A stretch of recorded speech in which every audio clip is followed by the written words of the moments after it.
My name is Greg Hayward. I'm the Gresham Green Business Coordinator. I work in recycling and solid waste here at the City of Gresham.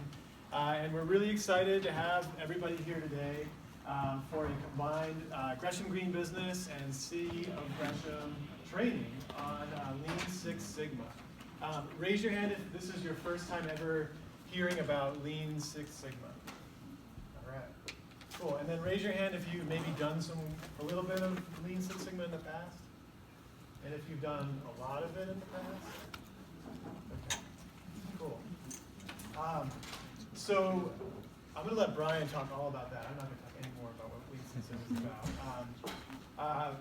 But this is our Gresham Green Business Coffee Hour for the month. So the Gresham Green Business Program hosts a monthly coffee hour that brings together businesses from around Gresham to kind of share their ideas about what they're working on in sustainability, learn from one another, see ideas in action, kick the tires, I like to say, on sustainable ideas, and go from there. We found that when businesses are talking to one another, they learn a lot more and they get a lot more out of it than just having Gresham Greg or Government Greg come say, hey, you should totally do this, it's awesome. It means a lot more when it's coming from your fellow businesses. So we try to create a network where that is easy to naturally happen. There's more information on our Green Business Program over at the table. There's coffee and granola bars and clementines, a compost bin for your peels. Feel free to get up whenever you need to. The bathroom is located around the corner to the right. Feel free to go when you need to. There will be a break about halfway through around 10:30, 10:45. And what were some of the other things I was going to say? So that everybody kind of knows who's in the room, raise your hand if you're a City of Gresham employee. Okay, and then put your hands down. Raise your hand if you are with the Gresham Green Business Program, or here because you've heard about the Gresham Green Business. Okay. Some of you didn't raise your hand because there's and if we could, from the city departments that you're from, so if you're from planning, raise your hand here. Finance. Environmental services, or what other departments am I thinking of? Government, government management. All right. Anybody else that I'm thinking? Okay. And then from the businesses that are here, could you just raise a hand? No, we've got Plexus over here. Other organizations, yeah. The Quality Inn. Quality Inn, that's right. Bridgestone. Bridgestone, Firestone, the big DC, yeah. Northwest Handling. Northwest Handling System, yeah. Community College. Great, great. Yeah. Samsung. I'm still trying to figure out where. Anybody else that I've missed? Yeah. John Deere. John Deere, the DC here. Cool. So I wanted to do that so that if you'd like to talk during the break, you kind of know some of the businesses that are here and some of the different types of people that are in the room. And the last thing I was going to say, this is our coffee hour for the year, for the month. So we're not going to do an end of the month when we normally do our coffee hour. Oh, Birch Community Services in the back there. Absolutely. All right. So let me just give a little bit of an introduction to Brian. So Brian has been doing process improvement work over the last 20 years. And he was previously with Rockwell Collins, which is an interesting organization in Wilsonville, I believe, where they manufacture fighter jet pilot helmets. Yeah, so really important, really precise type work. And you were doing process improvement work there. And then about 3 years back, he started his own independent consulting agency and does lean process improvement around the Portland, Vancouver metro area and beyond. He's also the chair of Recycling Advocates, which is a nonprofit within the Portland metro area that helps advance recycling. And he became involved with our Gresham Green Business Program. He came to some of our coffee hours and was like, yeah, I'd love to do a training. And so this has kind of come to be today. Another really cool thing I'd like to mention is that Brian and his wife, Vera, they're really living this lean lifestyle. So they've taken lean concepts and applied it to their daily life. They've downsized. They've been very strategic about the work that they take on and the amount that they take on. And that's allowed them time to travel, more time to hang out with their family, and all kinds of things like that. So it's interesting when you can apply Lean Six Sigma to big businesses and you can apply it to your personal life. So I think it'll be very interesting for all of you. So with that, I'm going to let Brian take it over. Thanks, Ray. Thanks, everybody. Yeah, I think that's one thing I want to leave today with you guys is to think about ways you can apply this to your work, and do things a little simpler, easier, faster, with less struggle. But also, when you go home, think about what are the things and tasks I'm doing at my house, and how can I do that a little more efficiently so I don't waste so much time, and I can get back to doing the fun stuff, relaxing things, or whatever you want to do with that free time. So, and a lot of this is not about making people go faster. It's about just looking at the work that you do and the tasks that you do and thinking about different ways of doing that. So that's what I want to hopefully leave you with. And if that expands into activities at your work, even better. Right? So hopefully you all leave with the concepts have an application in both home and at work. Okay, so if not, then let's talk about that as we get towards the end, and I'll try to see if I can understand the work you're doing and try to give you some examples to think about it. So keep that in the back of your mind as we're going through some of these topics. So just a little bit about me. I grew up in Iowa City, Iowa, and I went to school at the University of Iowa, and then kind of through different transfers through the company I worked at, made it out here to Oregon. And my background is in statistics and quality management, and that's how I got into process improvement work. And fortunately, I was able to go into an organization and I didn't have any direct responsibilities. I just got basically tasked to say, go out and help processes and help people out with their data or their process workflows. So it was a really cool job, and I got to see all different parts of the organization. I probably knew more about how the organization worked than most people did.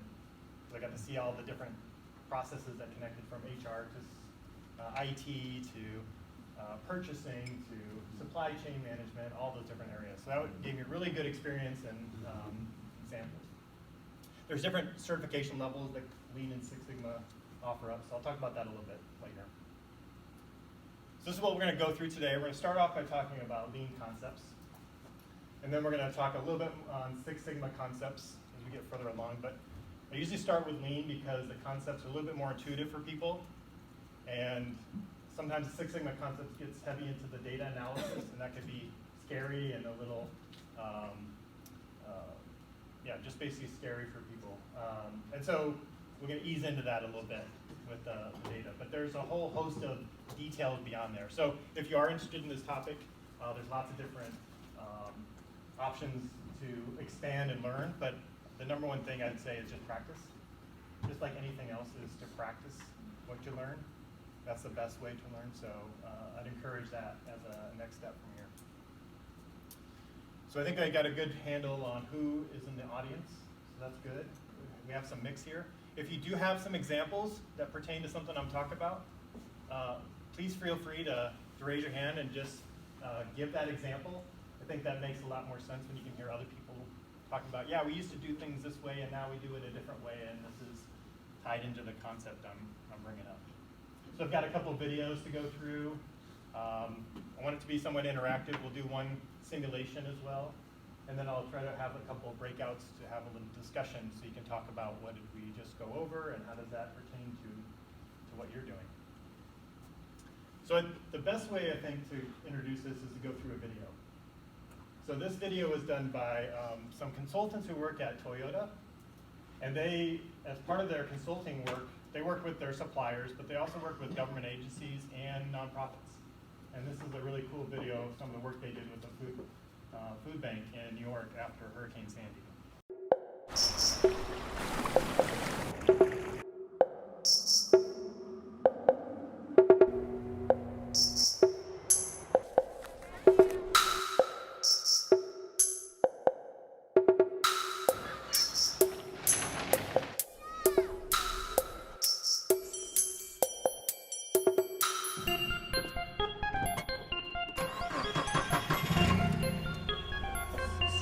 I love to work, but I also like to put smiles on people's faces.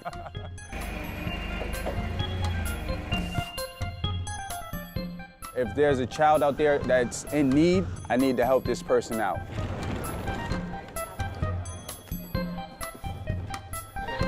Thank you very much.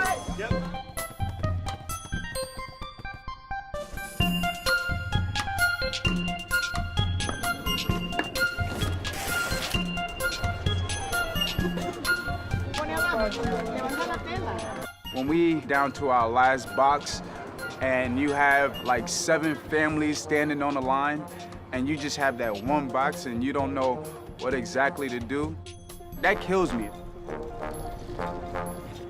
George is a great leader. He knows what he's doing, but they didn't really have a system kind of set up. Because if you have a good system, I think the work takes care of itself.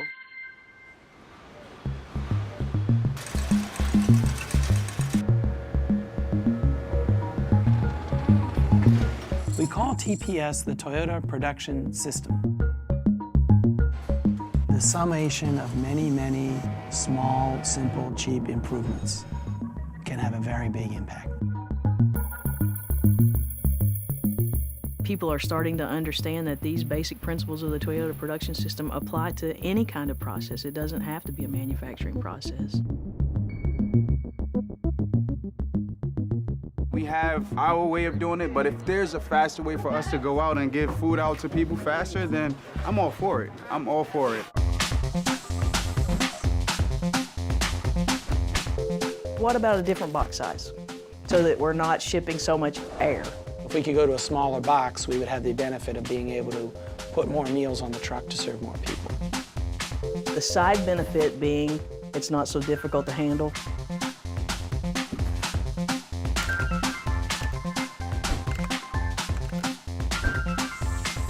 The thing that struck me was how difficult it was for the volunteers that were there to pack that box. I mean, they were walking long distances, they were carrying heavy weight.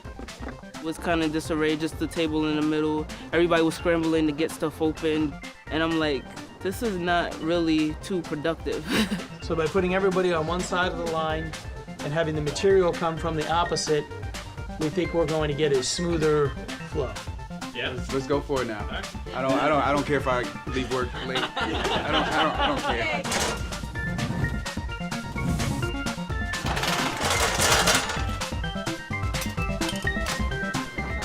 You know, I don't want you to have to walk 15 feet to go get those 2 cans of corn. I want those cans of corn to be readily available to you in the right quantity at the right place at the right time so that you can pack it in the box.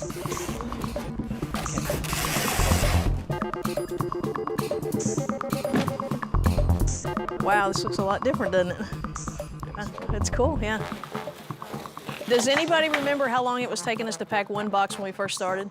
3 minutes? 3 minutes? That's exactly right. It was around 3 minutes. 3 minutes per box. What do you think we were packing one box? How long and how many seconds today? About 11 seconds.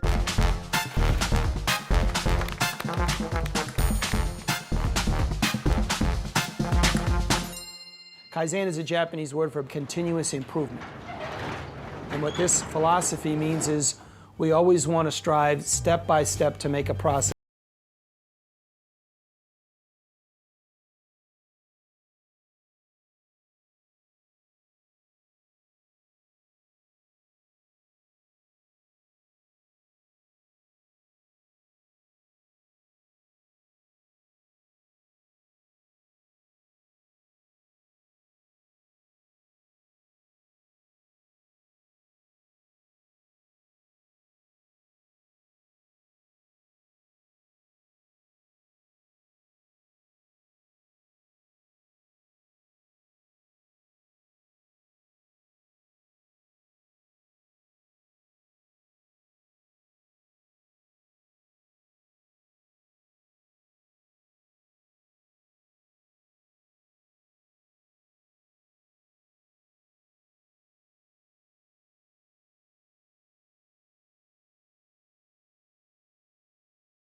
One thing I did learn from these guys is how to structure things one by one, you know, not just take it as a whole thing and just be like, it's a mess, but instead I can take step by step by step.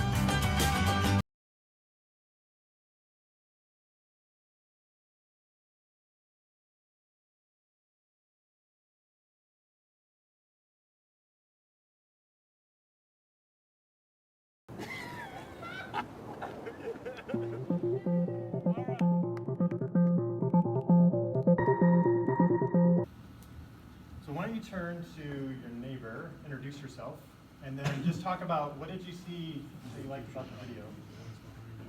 So just take a minute or two here, but is how this stuff makes so much sense, but it's hard to make the time to even step back and think about it, because I can think of a lot of things I'd like to improve if I just had an hour to think about it.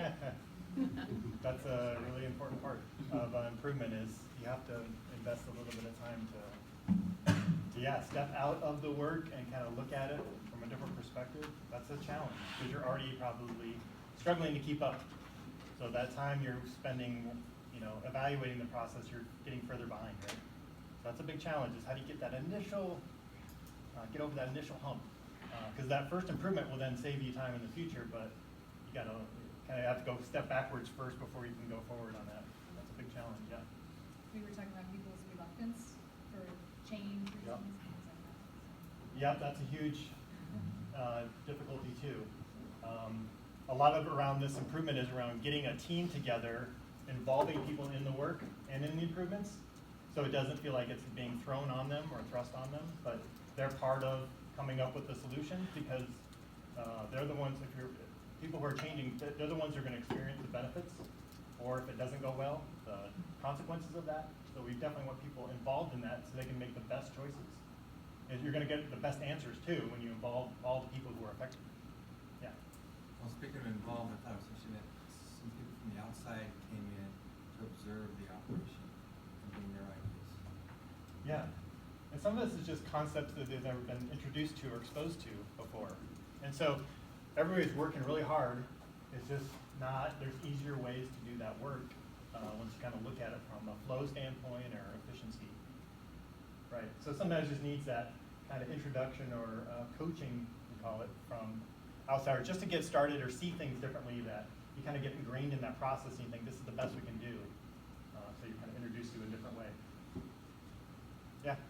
We were thinking, or I was thinking, maybe this is because of my limited experience so far, but how it seems easy to understand when you're looking at a process that's like that, like cars or boxes of food, and when you're dealing with a process that involves people and their motivations and their choices, that it seems like it would get quite a bit more tricky. Mm-hmm. Yeah, definitely if your process does not involve a tangible item, one of the first things we try to do is figure out how can we make that visual. Because when it's hidden behind the computer or in the network or in the systems, you can't see the stuff piling up. You can't see the back and forth on your computer as easily as you can someone walking that distance. So one of the first things is how do you turn that electronic work into visual? So put it on a board or put sticky notes that represent things in the process. So multiple people can look at it and see the waste, see the process first of all. So that's a really important piece is what can you do to visualize your work if that's not something that's not as tangible as this? So the key takeaways here were they got the group together, they observed first before they just came in and gave answers, they watched the process. It took some time. They noticed that there was a waste, that they're trying to get more families fed, they wanted to address the problem of running short. So they figure out a way to get more boxes on the truck. Then they also, they went in and looked at the way in which they're packing the boxes. And they said there are a lot of people carrying and struggling with that process. What if we set up a little conveyor belt system and they stay there and just pack the boxes in and then have someone else in charge of making sure they don't run out of supplies. And so there's less travel and movement and carrying things, potentially dropping stuff and struggle. And so a lot of cool improvements from there. So we'll expand on this. So there's a long history with, this is not a new thing. It's actually been around many, many decades. Probably got really popularized in the 80s when people started to notice that the Japanese automobile manufacturing was surpassing and beating a lot of the US manufacturers. And they're trying to figure out what's going on over there. And they traced it back to the history of after World War II, they were trying to rebuild their economy, and the US actually sent over some quality experts like Dr. Deming and Joseph Giron, and they brought expertise. They also studied Ford in the early 1900s and how they revolutionized manufacturing. And then they had their own internal experts, Jao Shingo and Taiichi Ono, who worked at Toyota, and they were looking at ways to be very efficient because they had no resources to pull from. They had to turn the materials into a product quickly. They had no money. No one would lend them money. They had to bring in all their materials outside their island. So through necessity, they came up with this method, and that was the term that got described. They watched this Toyota production system and realized they're running very lean, much leaner than the US automakers. What's the secret? And there's tangible things that they noticed, but at the heart of it is really the way in which they tackle problems. It's completely different than a lot of organizations. They're very open about it. He said in the video, outside Toyota, problems can have a negative connotation, like a bad thing. And I think that's a pretty common experience we have, is we don't like to talk about problems or bring up problems because we're afraid of getting in trouble or getting yelled at or going to get penalized. Yeah. You know what I find interesting, I'm a meat cutter by trade, and the difference between what a lot of manufacturers do is they put raw ingredients together, where the meat industry is literally decomposition, carcasses, and I think that's the same process that they learn is what's the quickest way to take a carcass from a whole or half down to steaks or whatever. Yeah. And that's what makes it easy for me to understand the main concept. It's something that on both sides of the tracks or Okay, cool. Yeah, and so a lot of this is around looking at what are the steps it takes to do the tasks that are being done, and how do I get it all the way from the person asking for it until it's finished. And what we find a lot of times is it gets hung up at various points in the process. For a lot of different reasons. Sometimes it's I'm juggling too many things, or I'm trying to do too much at once, or I'm batching work, and we'll talk about that a little bit too. So there are some actual principles there that actually will help, and I'll go through that. But there's also a culture and a mindset that goes with this. So it's one thing just to have the tools, but you also have to have the support and the culture to support it. So it's a hodgepodge of various different improvement methodologies that have been kind of pushed and combined together. In the late 70s, early 80s, a lot of the Japanese books were being translated into English, actually here in Portland, by a group called Productivity Press and Norman Bodek. And he started to bring some of these concepts to the US through the English translations. Then there's a research team at MIT that went over and did this study, and it really determined that they were doing things in half the time, half the inventory, half the workers, twice as fast, twice as high quality. Everything was double better than what competition that they studied. They actually set up a plant, a GM and Toyota went together in the early 1980s and worked together, and they took the worst performing GM plant down in Fremont, which is the current Tesla facility, and they had shut it down. They rehired like 80% of the same workers, they implemented the same system, and it turned it into the number one performing plant in their, out of all their facilities, just by implementing a different culture and system. So this history has been kind of expanding. And so a lot of manufacturers do have a little bit of background on these concepts, but once you start looking at government agencies and small businesses and film and entertainment industry and banking and healthcare, there's all these same concepts are at play. And so some of these concepts have been around 100 years, but sometimes it just hasn't been exposed to people. So that was part of the motivation to try to reach this audience, just kind of introduce these concepts that they're not brand new. They've been very established and very successful, but outside of a manufacturing setting, they haven't had as much exposure yet. So these are the two pillars, and I think these are really important. First one is that it's continuous improvement and that you're never done. So sometimes people say, well, we did some improvement last month. Okay, great, what are you doing this month, right? It never ends. And once you get okay with that fact that there's always going to be problems, it's just what is the next one we need to tackle and work on, then it changes your mindset a little bit about it. And so there's a couple of things here. Challenge means that we have something we're striving for. If we don't know where we're going, it's going to be really hard to make improvements because we don't know which direction to go. Kaizen is this idea that I mentioned in the video is of this continuous improvement mindset that we can make small improvements every day. It doesn't have to be, oh, we need an automated line to pack all the boxes. They took the same people, same things, they threw in a conveyor belt, pretty low technology, and they made it much better. So small incremental improvements, and then go and see for your own eyes what's going on. Don't sit in the conference room or at your desk and make decisions. Go talk to the people where the problems are happening and see firsthand, and ask for ideas and input from the people who actually do the work. Which kind of leads into the next piece, is respect for people. It's much more respectful is to include people into that discussion than saying, oh, I'm the manager or I'm the boss, I should have all the answers and I'm going to tell people what to do. That doesn't work very well. At least not where people are happy and feel empowered in their work. And we do this in teams. So it's not an individual going off and making decisions. It's everyone working together to find good solutions to a problem. And there's compromise that has to take place too. Sometimes the answer is, I need to take on more work because I'm going to save you much more time in the future. If I'm already in this program and I find out that I can add these 2 fields off the system and that saves you 10 minutes of looking up that same number later, that's the right answer. That is better overall for everybody. So it might actually make your time, your work longer, but you're saving more time for somebody else. That's a good improvement. Even though it seems like, well, this is going to hurt my productivity a little bit. The goal is to make the whole system run for the customers. So making sure we're always thinking about the customers. Does that make sense?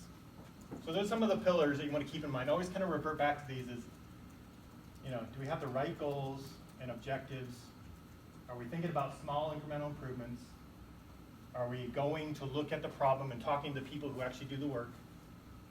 Are we being respectful? Not saying who messed up, but what's wrong with our process that allowed you to make this mistake? And assuming that everyone's here trying to do a good job. And then how do we work together as a team to do that?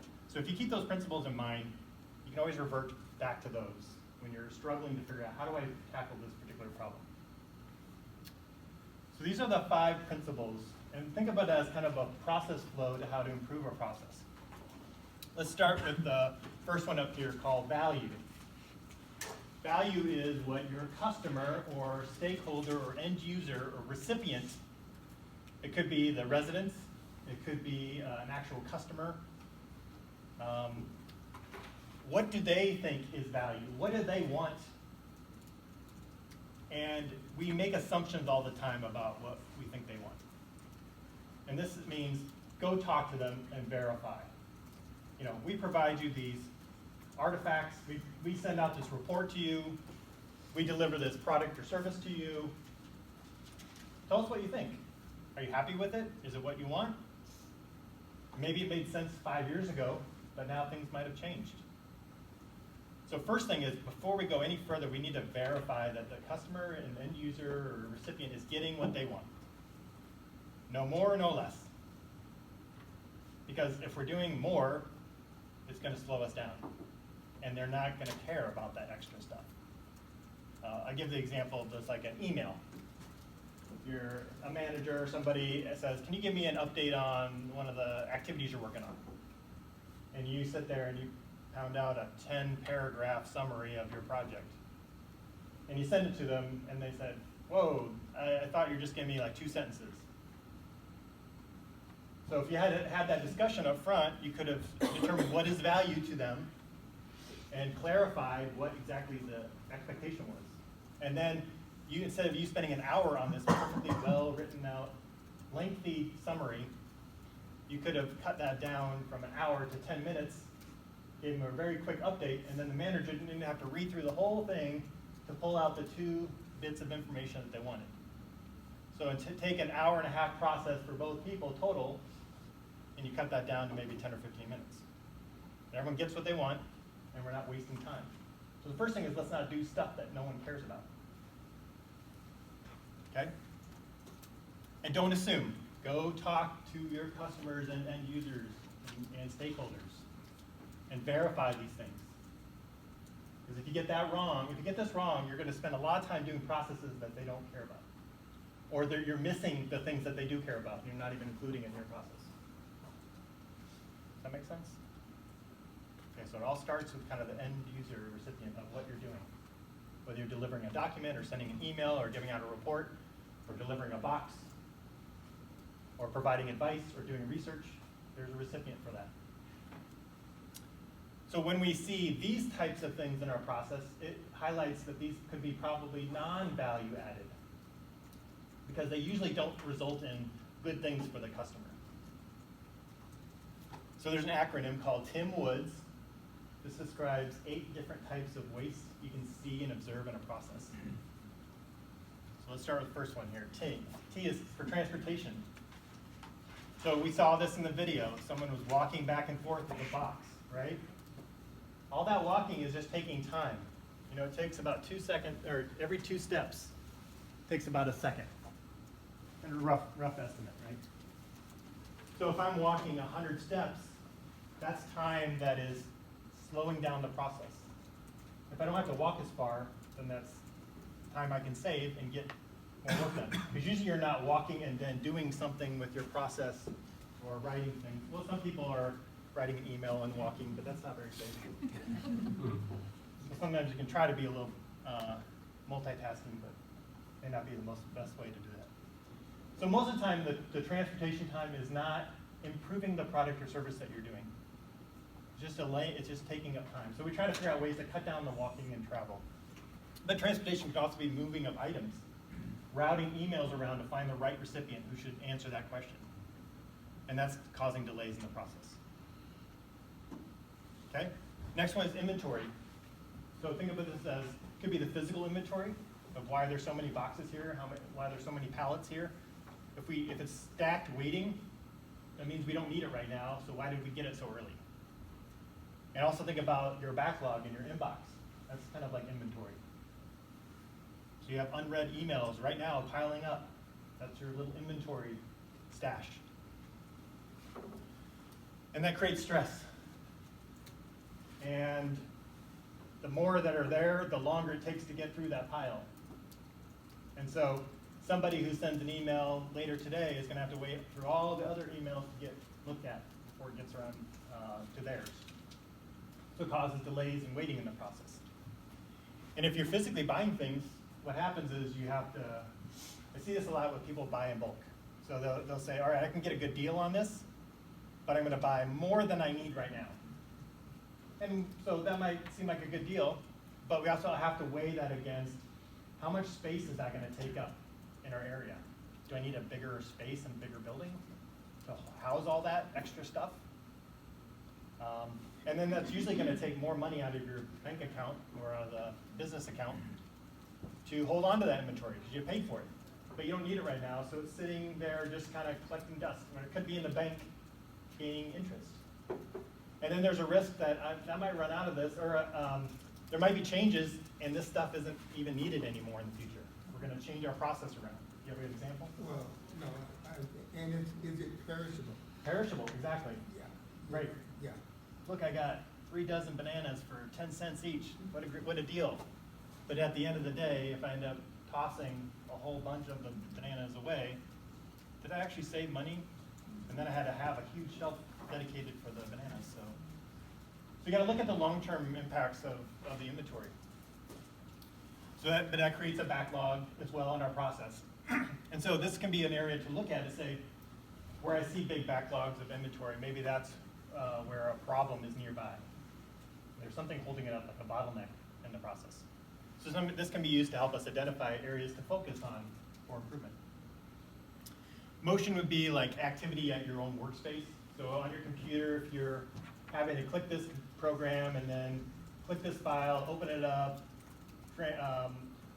change it to a different format, go to this screen, log into this computer screen, upload a file, save it, and then you gotta go over here and update a database that you did that, and then you go back to your email program. That's all motion. And then at the end of the day, you say, what am I trying to get out of this process? And is all those steps in motion, is that even helping me? Can I streamline that somehow? Because that's taking time. Or it could be something physical. I'm turning around and grabbing something over and over again. I was watching a campus mail room, and they had, what they would do is they'd scan a package, and then behind them was the printer, so they'd scan the package, and then they'd turn around, grab the label off, and then flip the box over, and then put the label on it.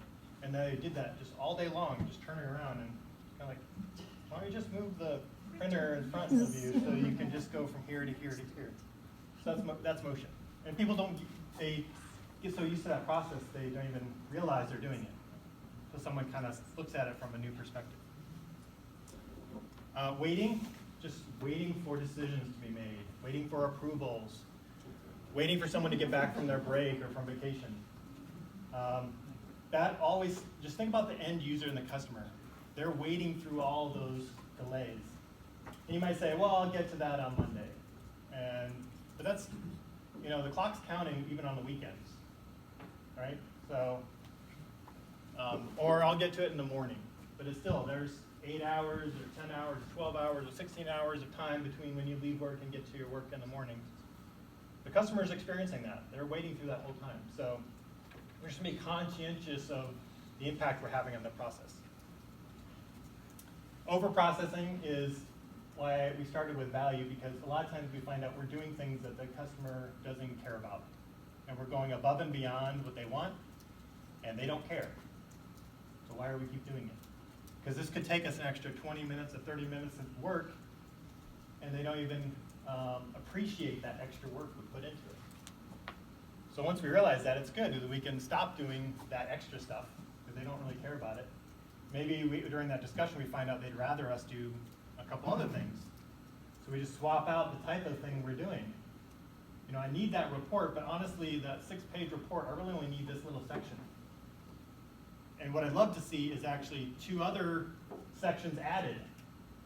So cut out 10 of these sections and replace it with 2 of them. I still save time, and I give them exactly what they want. So this can be some quick wins right there. Overproduction is working ahead of things too early, which means it creates inventory. That means I'm done, but I'm not ready to send it off to the end user yet. And that means it's vulnerable to being changed, or something gets updated, or hey, I need to do an update for my manager next week, and I'm going to put together a PowerPoint slide deck. Well, if you do it too early, what happens is the information becomes outdated, or maybe the meeting gets delayed or canceled, and then you spend all that time getting ready for it, and it didn't actually happen, or it got pushed out, and then you have to redo it again anyways. So sometimes we find out we do things too early, and we have to rework it because it becomes outdated or stale. So we want to do things just in time, not too early, and obviously not too late either. Defects, like mistakes and errors, that's something we want to consider and think about. Obviously, if we have mistakes, and that gets to our customers, they're not too happy about that. So we want to increase the confidence that they have in our work. But it also creates delays in our process. We have to go fix it. So we have to do it a second or third time. And we should try to do things right the first time. And try to find problems as quickly as possible, so they don't propagate throughout the whole process. And the last one is skills. Do we have the right people in the right seats, doing the right type of job? This person's really outgoing, but they're in the back where nobody gets to talk to them. And this person's not very good with customers, and they're front-facing. I don't know if that's a good match. They may be better in a more technical role or kind of working on their own. So, and some people have a marketing degree and they don't do anything with marketing, and other people have an engineering degree and they're not doing anything related to engineering. And how do we get people lined up so that they can maximize the skill sets they have? We all have strengths and weaknesses with our skills. So trying to match people up, and you got to know people's backgrounds and skills to put them in the roles where they can be successful. I'm sure we know of examples where people have been, struggled in one role and flourished in a different role, just because it wasn't a good fit for their skills. That's a waste too, yeah. Almost all of these on the sustainability lens, making changes here are going to make your business or your organization more sustainable too. Like reducing food waste, reducing inventory, defects, overproduction, all these things are have an environmental cost as well as a work cost and a financial cost. Yeah, absolutely. And so usually what we start with improvement is you have some kind of goal or metric you're trying to improve. And then you start looking at the process through this lens and say, does my process have these things in place? And almost every process does, to some extent. And then just start saying, how do we chip away at some of these wastes? Because they're probably not what the customer really wants. They're slowing us up or causing rework or extra time in our process. And to Greg's point here, each of these wastes, there's an environmental impact to go along with it. So if I overproduce and I have something that is perishable, it can go bad, and then I have to toss it somewhere. Hopefully I compost it if it's food. But a lot of times I have to pay for going into the trash or landfill, and then I have to reorder more, and that's extra processing and time and money, right? Inventory, I have to heat and cool the space and light the space. And so I gotta pay more in the utilities for that extra space to hold stuff that I don't need right now. That doesn't make much sense. And the transportation might need extra packaging. To move it long distance, I have to package it up more to protect it during the transportation. So either I get things closer together so it has to go a shorter distance and I don't have to do as much packaging, or I look for other ways of using fuel or finding more cleaner fuels to use, because that has an environmental impact too. If there's defects, I might have to throw away certain items because they're not any good anymore. That adds to my landfill costs. And waiting can cause delays. I know like in healthcare, that's a huge thing. When processes take longer, the quality of that process goes down. So surgeries that take longer than they're supposed to have higher rates of issues and complications. And so time is a huge element to our processes that can, as they get longer, they can actually increase the chance of something going wrong, or the quality of the process doesn't go as high as it could. So any questions about the different wastes or the impacts of these wastes? Yeah. I do have a question. Are we to assume that Mr. Tim Woods did that whole program? Yeah, there is no Mr. Tim Woods. Oh, You see a mystery person that is wasting your process. So look for him in your process. Any questions about those different waste terms? Transportation, inventory, motion, waiting, overproduction, overprocessing, defects, skills. Just an acronym to try to help you remember. I thought it was kind of interesting when you use the waste, the last letter, and when you use healthcare. Because I saw a video a couple of years ago about how the healthcare industry critiqued their whole surgery by going to NASCAR, or I think the Indy 500. Yeah. And they looked at how they did changing tires and that whole thing, and they said, we need to use that model here. So, yeah. Yeah. Have you seen like a pit crew, how fast they are? It's unbelievable. Yeah.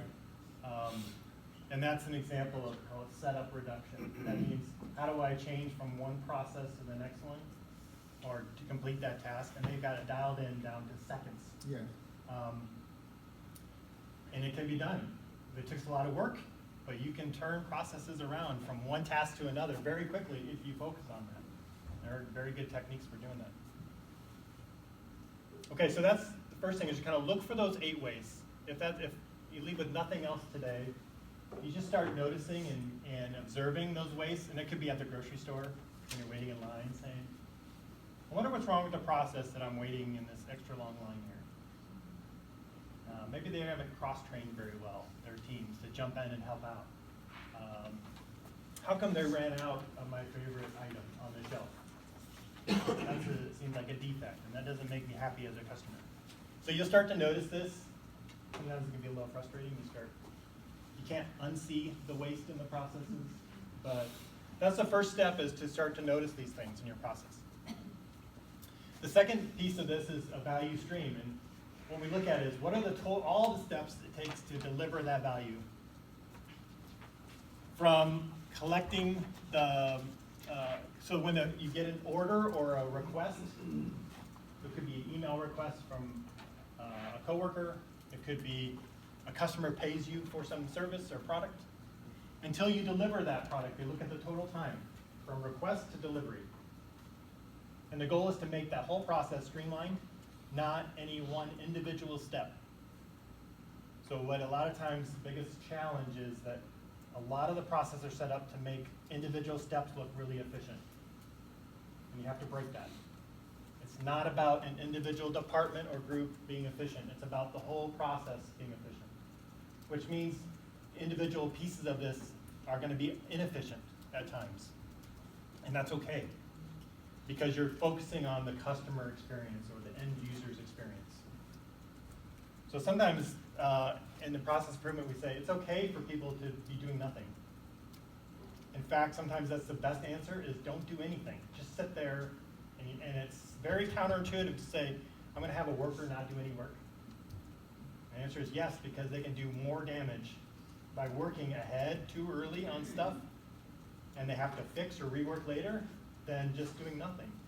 That's, again, very counterintuitive, but if you think about it from the perspective of we shouldn't start because it can create more work for us later, then it does make more sense to wait until you have the right information or the right decisions to move forward. So that's the focus, is to streamline the process for everybody in the process, not for one individual person or group. So this is an example of a value stream map. This is usually done as a team. You get a group of people together who represent all the processes, and for the first time you bring them together and say, let's talk about how this all works. Because most of them only see their little piece of the process. And so we might spend a couple days going through and mapping this out. But it's very eye-opening for people to say, wait, you're doing that process too? We do the same thing. Why are we both doing that task? One of us should stop doing that. That doesn't make any sense. And you need that information later on in the process? Well, I can provide that to you. I didn't know that's important to you. And you only process these things on Friday. Why do you wait until the end of the week to process all this stuff? Why can't we do that every day and process it and move things through our process a little faster? Because when I get these, I get them in a big pile, and it creates havoc and stress, and I end up making mistakes because I'm trying to juggle too many things at once.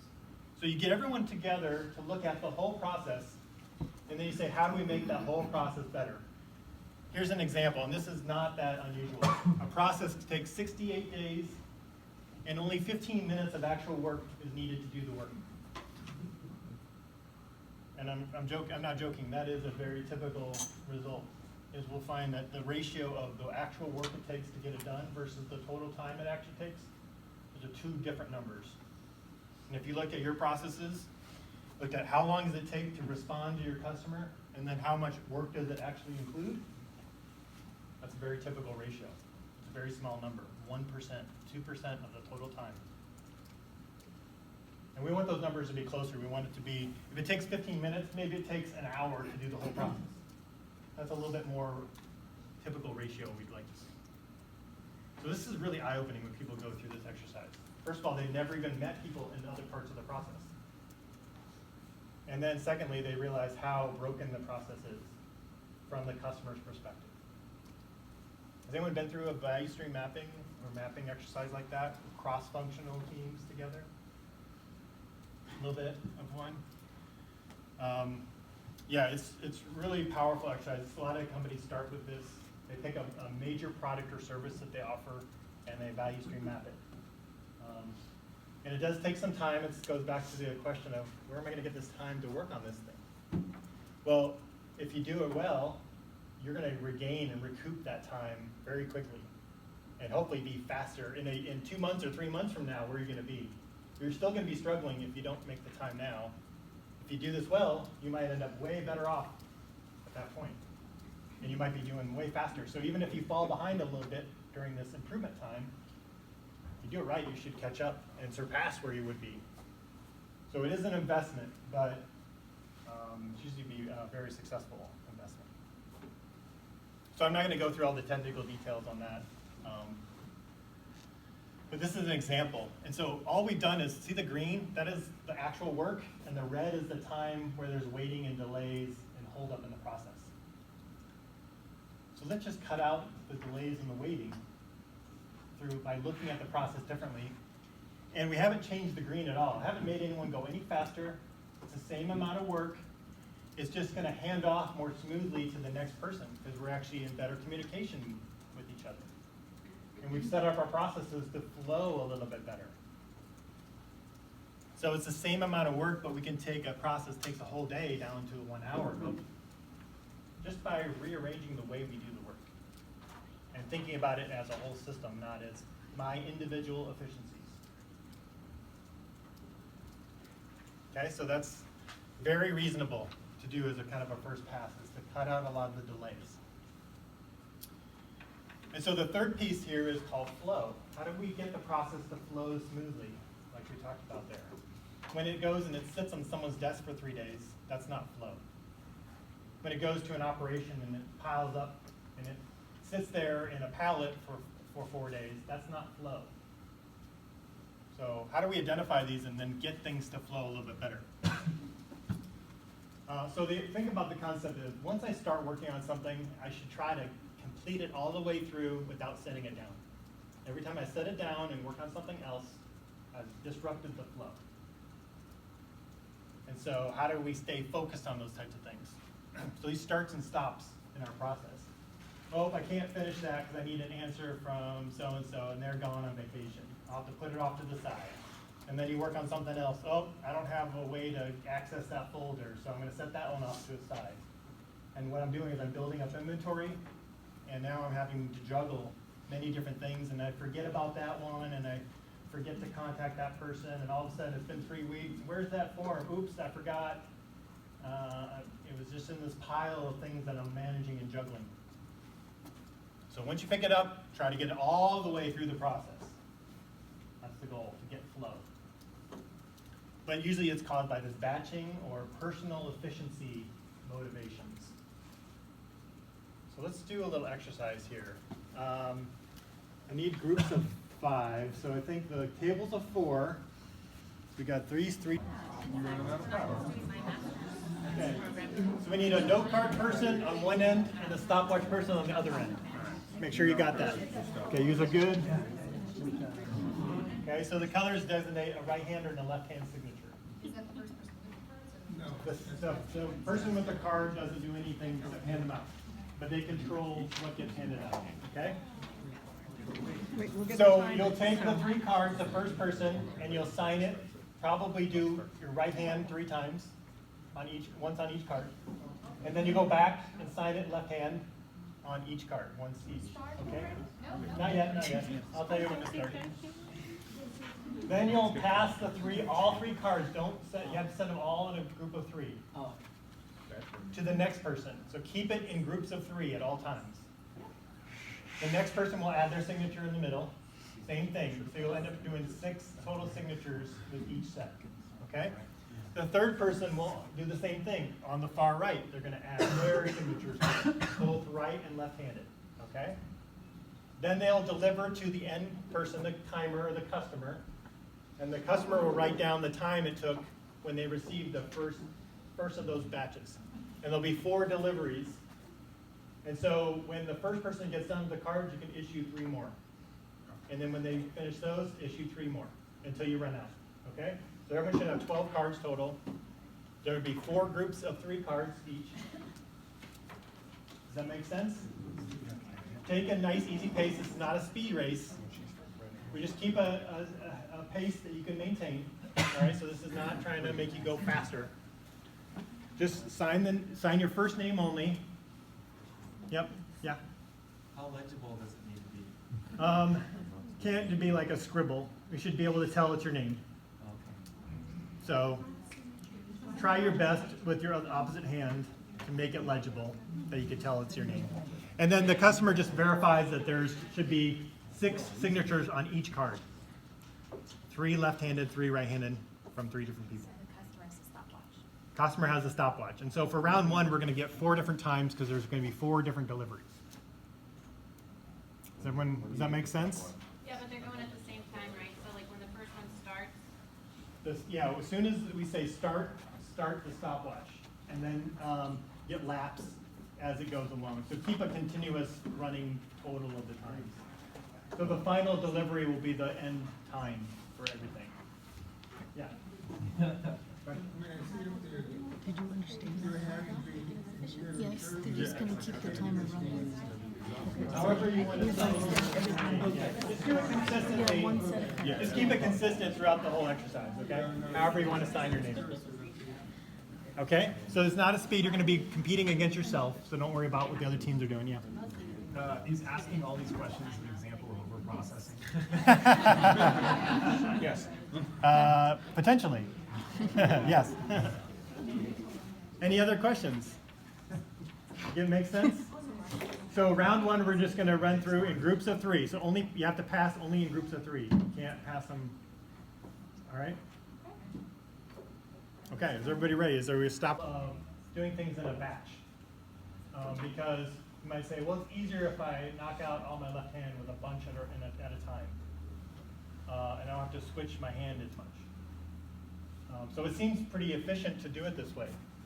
And this happens in a lot of processes. We say, I'm going to wait till the pile gets large, and then I'm going to blow through that pile really quickly. So let's try a different method and see how that changes up our times a little bit. So we're going to do the exact same thing. So send all the cards back to the beginning again. Flip over the cards so you have a blank side that you haven't written on yet. So we're just going to use the back side this time. We're not trying to waste paper.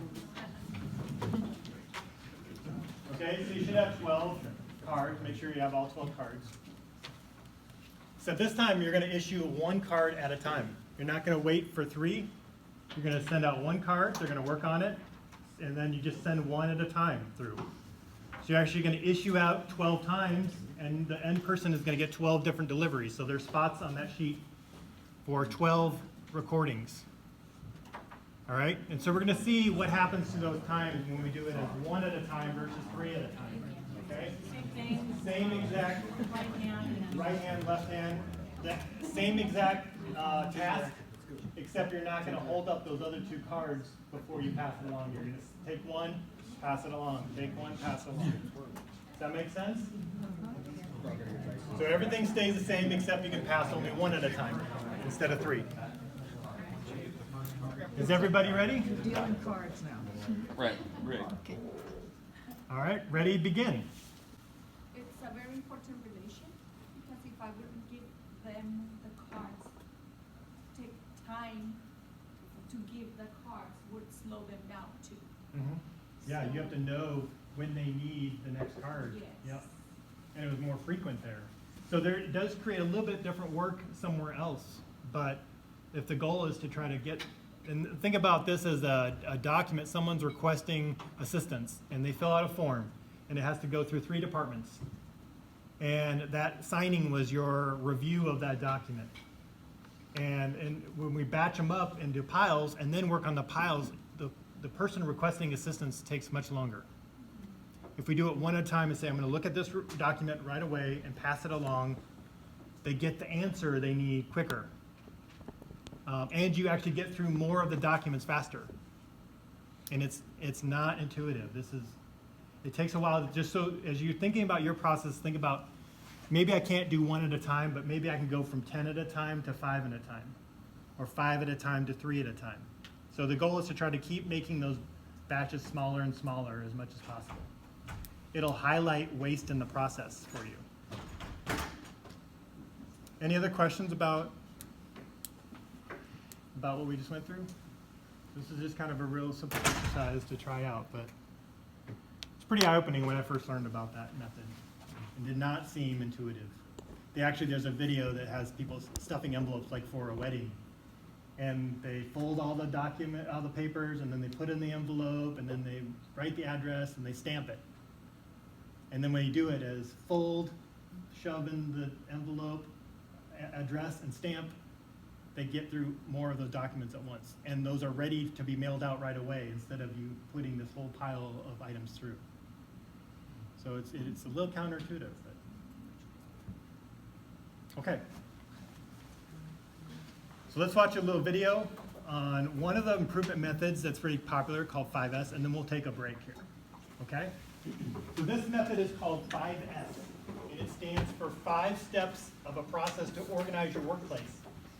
And And this can be done in a physical workspace. It can be done in your garage, in your closet, in your kitchen, at your desk. It can also be done on your file folders, in your hard drive, and on a shared drive.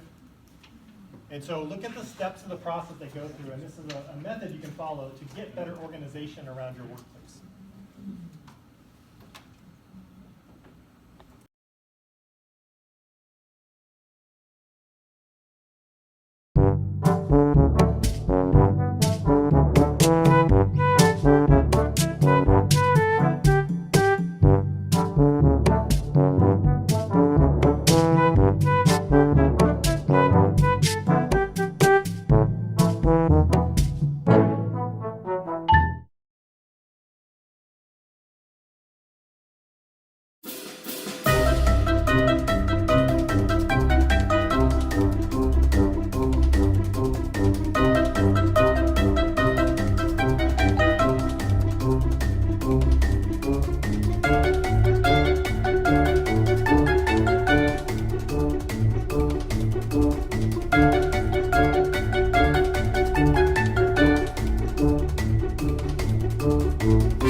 Where I started. dishes, yeah? I did the pantry. I put little labels on the pan. This is where the frying pan goes. This is where baking powder goes. Because I, struggled a little bit with my significant other to put the things in the same spot regularly. Hopefully you work together as a team and you We can did a say, good job. honey, I rearranged your dresser drawers. I hope you like it. That won't go over very well. But if you do it together as a team, then, yeah. I have implemented just the labels and pictures for my preschooler, actually, because I had a lot of trouble getting her to clean up her things, and just having picture labels so that she knows where things go, it's so much easier for her. Nice, yeah, great. I really like the Marie Kondo method of organizing clothing in closets and dresser drawers, and that has helped my son too, who's a teenager and needs all help he can get in the morning, choosing his outfit because it's so very important to see where everything is and figure out what's clean and what's dirty, and going through and like removing all the old clothes that you haven't worn in a couple of years. I think the rule was like 2 years or something like that, but you can even do a 1 year rule. And then just a little plug, if you're gonna throw out all your old clothes, we're having a clothing swap Saturday at the Gresham Library, 10:30 to 1. Yes, try to find a good home for all your stuff. Yes, don't throw it away. But yeah, start at home and practice some of these techniques. Then you'll feel more confident bringing it to work. You said, I've already gone through it. Look what I did at my house. And I saved time and organized it. So again, this is a really good starting point for improvement because it gets people together, gets them up and active, physical, and then they can start to envision a new way of doing it. And it gets them excited for more improvements from there. Because they're like, ooh, it feels nice now in this space. It's freed up. I can actually set up the process the way I want to because we have the room now. We've gotten rid of this stuff. And it's organized, and I know the color coding matches. So red means this, and we all know what red means now. It's not red in this department and blue in that department and green in this department. Okay? Why don't we take a 10-minute break, and we'll start up at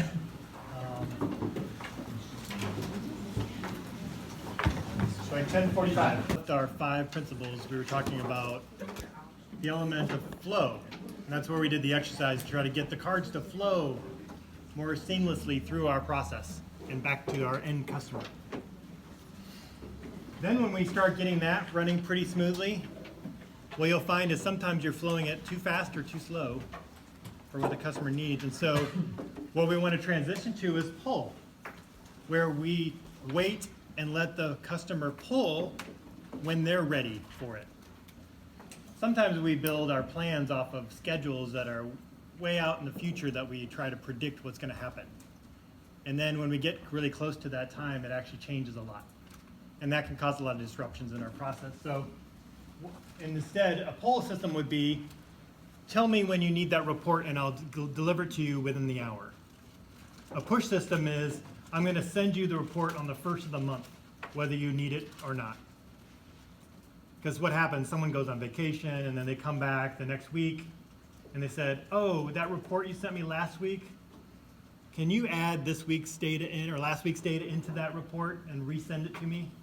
Because I didn't have our meetings because I was gone and I pushed out my meeting till next week. So when I work off a push, I delivered right on time per a plan, but that plan changed. And now I'm being asked to go do that over again completely because I wasn't in alignment with when my customer actually needed that report. So that's what we're going to switch to make sure we're only delivering that need when they're ready for it.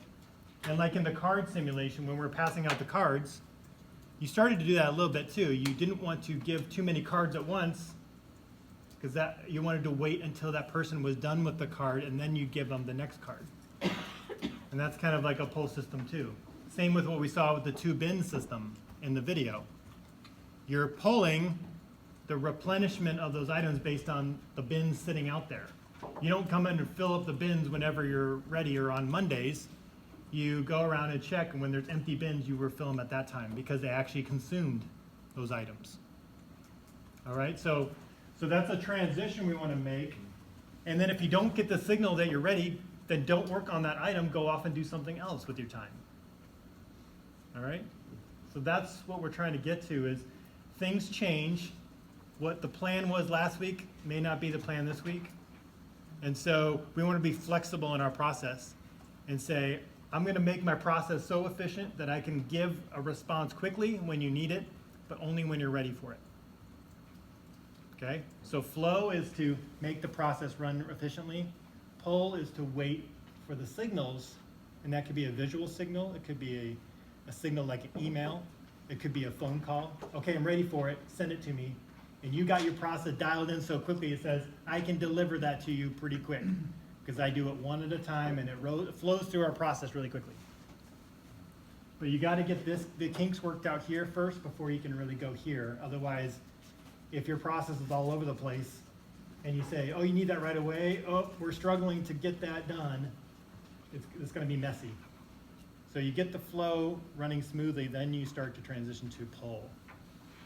Okay, so there's different signals and triggers you can use in that process. But then you just wait for the signals to come through and you know what to work on. If you don't get the signal, you don't have to work on it, go do something else. This is an example of a group, the business I used to work at. There was a yellow box that they started to use for a Kanban system or a pull system. And what this box would do is they would collect up these boxes and send them back to the supplier. That was the signal to the supplier that they should send more product. Now there was people working all the time trying to figure out a plan. Oh, we're gonna need this many items on these dates, and these would be predicted out 6 months, 12 months, 2 years in advance. But when we get down to it, how much do we actually need right now? It varied a lot. Maybe we're having some technical problems. Maybe the customer is having technical problems. So what they would say is, don't send us stuff until you get an empty box. And you fill up the empty box and send it back to us. That was the pull system. So I know the schedule said 10, but you're only getting 6 boxes back, only send 6. And that means we don't have to keep as much inventory, and we only get as much as we need, because we're replenishing what we used. The nice thing too, from the green benefit, is I can reuse the packaging. So by maybe trying to cut out all the cardboard, I actually created a cool trigger system and reduced the environmental impact as well. So I can kind of use these in conjunction with each other, that it had multiple benefits. And then we could just work off of just replace what we send you back. That's your schedule. That's your plan. Okay? I don't have to be perfect on my predictions of what's going to happen in the future. I can just respond to reality. And that means when the supplier says, oh wait, they didn't ask for all 10, they only needed 6, maybe we shouldn't make 10 more, maybe you should wait and only make 6 more. And maybe we should only 6 more components from our supplier. And so all the inventory starts to go down across the whole supply chain process. And so you start lowering costs. I don't have to buy as much now. I can keep that money in the bank. I don't have to store it. So it all has a ratcheting effect all the way back. And then perfection. This is a never-ending process. You're never done. You can't say, "Oop, I've leaned out my process. It's all good to go." That means you're not looking hard enough. And so no problem is a problem. That's a philosophy. If you say, we don't have any problems here, then that means you're not really challenging your process very well. Sometimes what they'll do is say, let's take one person away and reassign them somewhere else. And now let's see where your next bottlenecks and problems are at in your process. And one thing, improvement, never use this as a way to get rid of people. That will destroy your culture and the intent of this. This is an idea to say, how do we free up people so we can do more products and services for our customers and make them happier? You know, you might have said before, we can't do that for you, sorry, we don't have enough people. Well, let's lean out our process so we can have enough people to give them what they want. That's the way you need to think about improvement. If you use it as a way to save money and cut jobs, this will not last very long. Because people will catch on to that really quickly, and do you think they want to participate and help possibly lean themselves out of a job? I wouldn't want to do that. I'd be hiding, oh, this takes me an hour to do, and this takes me I'm going to need all week to do this. because I'm afraid that if they find out the real numbers, then I might be out of a job. That's not what we're trying to do. Let's make it easy to do the right thing and give people opportunities to move around and learn new skills and new and flexibility to jump into different jobs and help out in other areas. Do you see companies where they reward like individuals that have found significant improvement? Yeah, I think on the team level, trying to come up with some ways. Some do some compensation for that. I don't think that's necessarily the best approach, because what you get is people kind of picking projects with the best savings opportunities. But some recognition for people making big improvements to an organization, that should be rewarded in some way, whether that's stood up in front of a room, a little plaque, maybe it's get a couple days off, some way of recognizing people. If it is significant, I mean, I've had some projects that were very big cost savings, and there was some extra financial bonuses involved with that, but that shouldn't be the motivating driver for that. It should be about making the processes better, and then the benefits will come with that. But yeah, I've seen some recognition around that. But I would try to build it so that's not the motivation for people, as to, I'm gonna get a percentage of the savings, because you get people kind of cherry picking different areas to work on. It should be about customer experience and making the processes simpler and easier. So this is an example. So this one is where we were actually trying to cut out the clutter. You can see all these different stars represent different carts. And it was like a safety thing, trying to navigate through here, and it would take up space, and we're kind of like, well, does this mean that we have a problem, that something's missing off the cart, or is that supposed to be there? It was very unclear. So we did some 5S stuff and some organization, and we made parking spots. So at the end, when you're done, park it in the parking spot.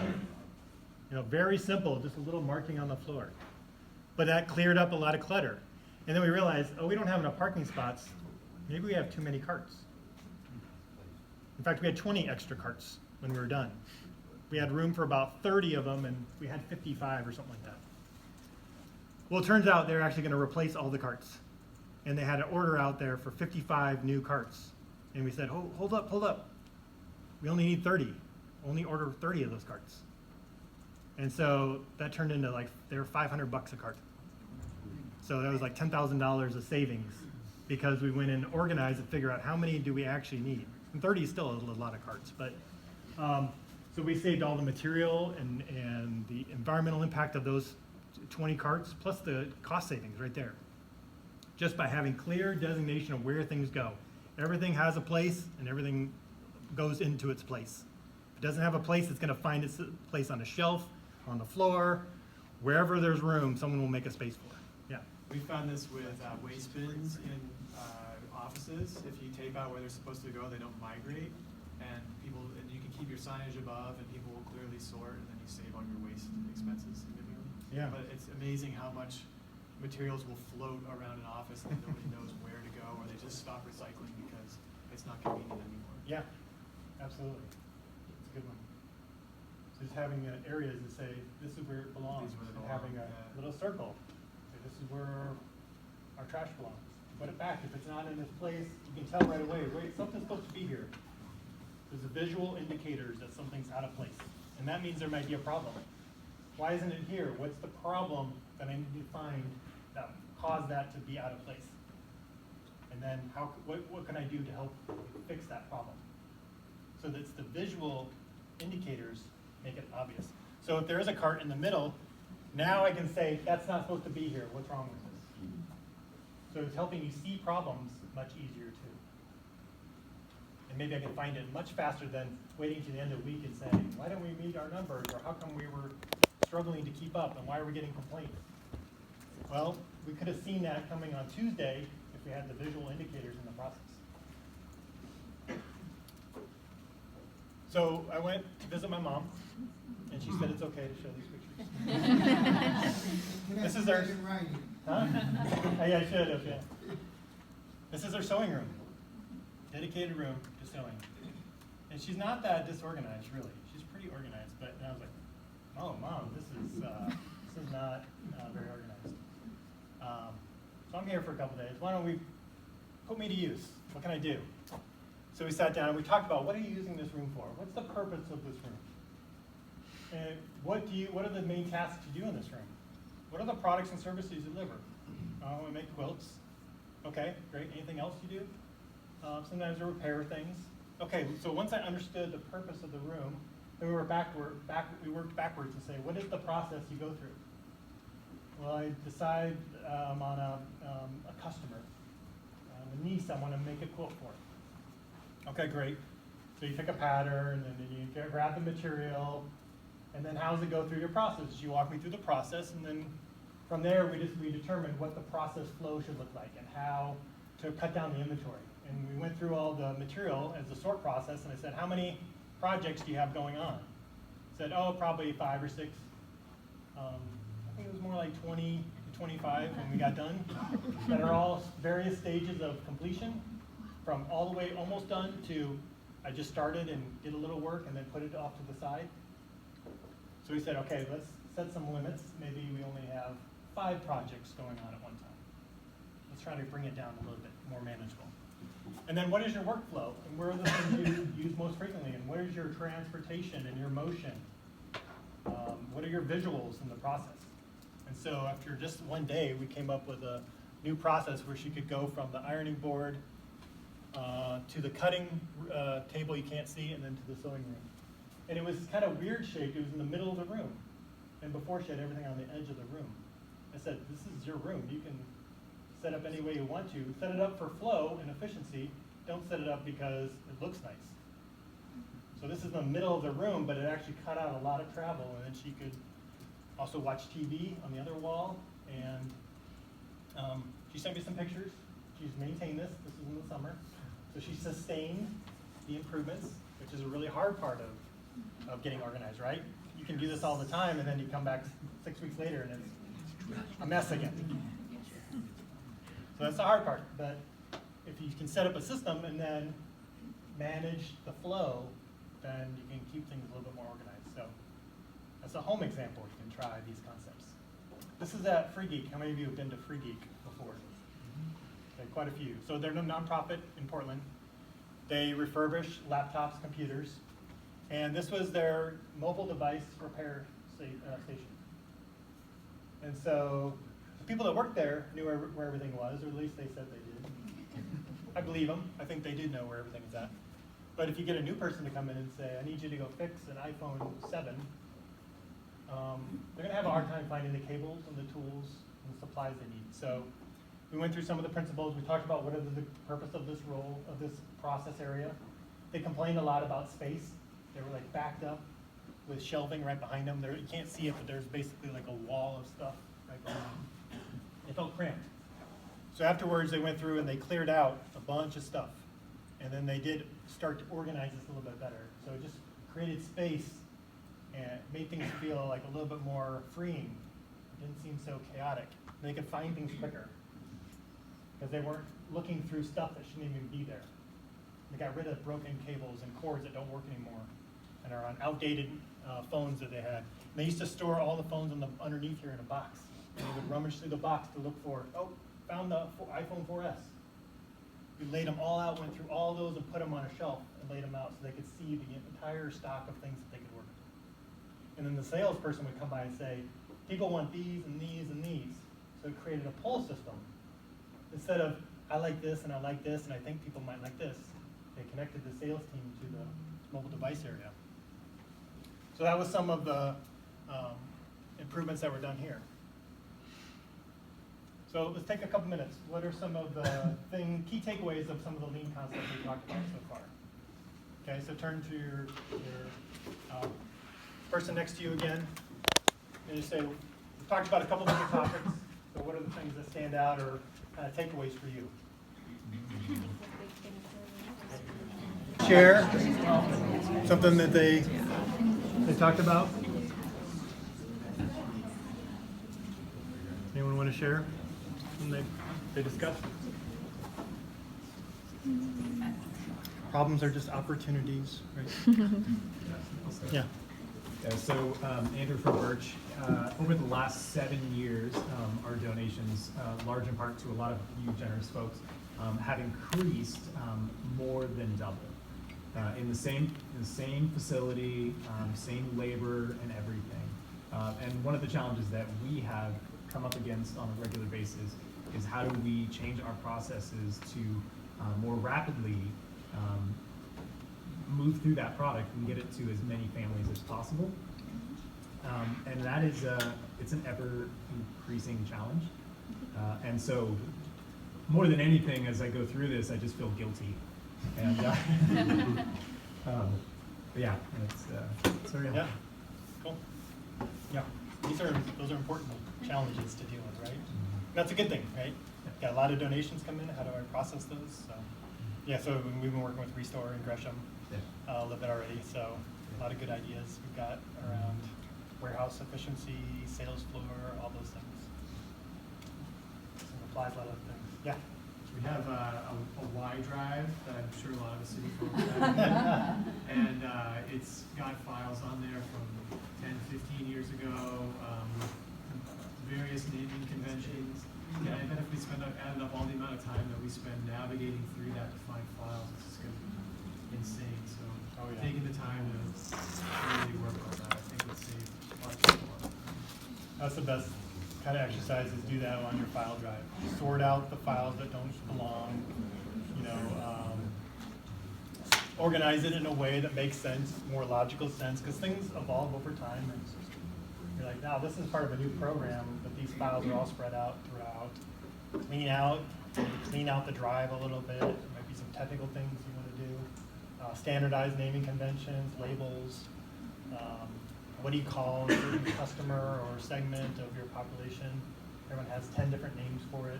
Some abbreviate, some don't. Some use the old name, and that's kind of stuck. And you have to know all this stuff when you join the group. Oh no, that means this because that's what they used to be called. And it's confusing. It takes time, right? And we don't add it up because it's 5 minutes of my time and 10 minutes of this person. But across the whole organization, it could be hours and days worth of wasted time. Anything else? Yeah, I opened up saying, I don't know why I'm here. I think I'm here for one reason. I got 7 grandkids. Okay. Okay, and many of you guys have seen them. But my wife, she watches them probably 3 or 4 times a week. Okay. And when you walk into the house, literally, it looks like a war-torn house. Just from a year to 13. Yeah. And listening and just being a part of this, really, I'm gonna go back today because my son and his wife's out of town for 3 days. So my wife is there. And I'm gonna say to each of the kids, give them specific responsibilities for their stuff. And see how that fits into just the concept, because it's interesting to hear and to see it. Now, on a personal level and on a household level, totally different. But that's something I think I can take and apply at that level. Yeah, it's empowerment, right? Yeah.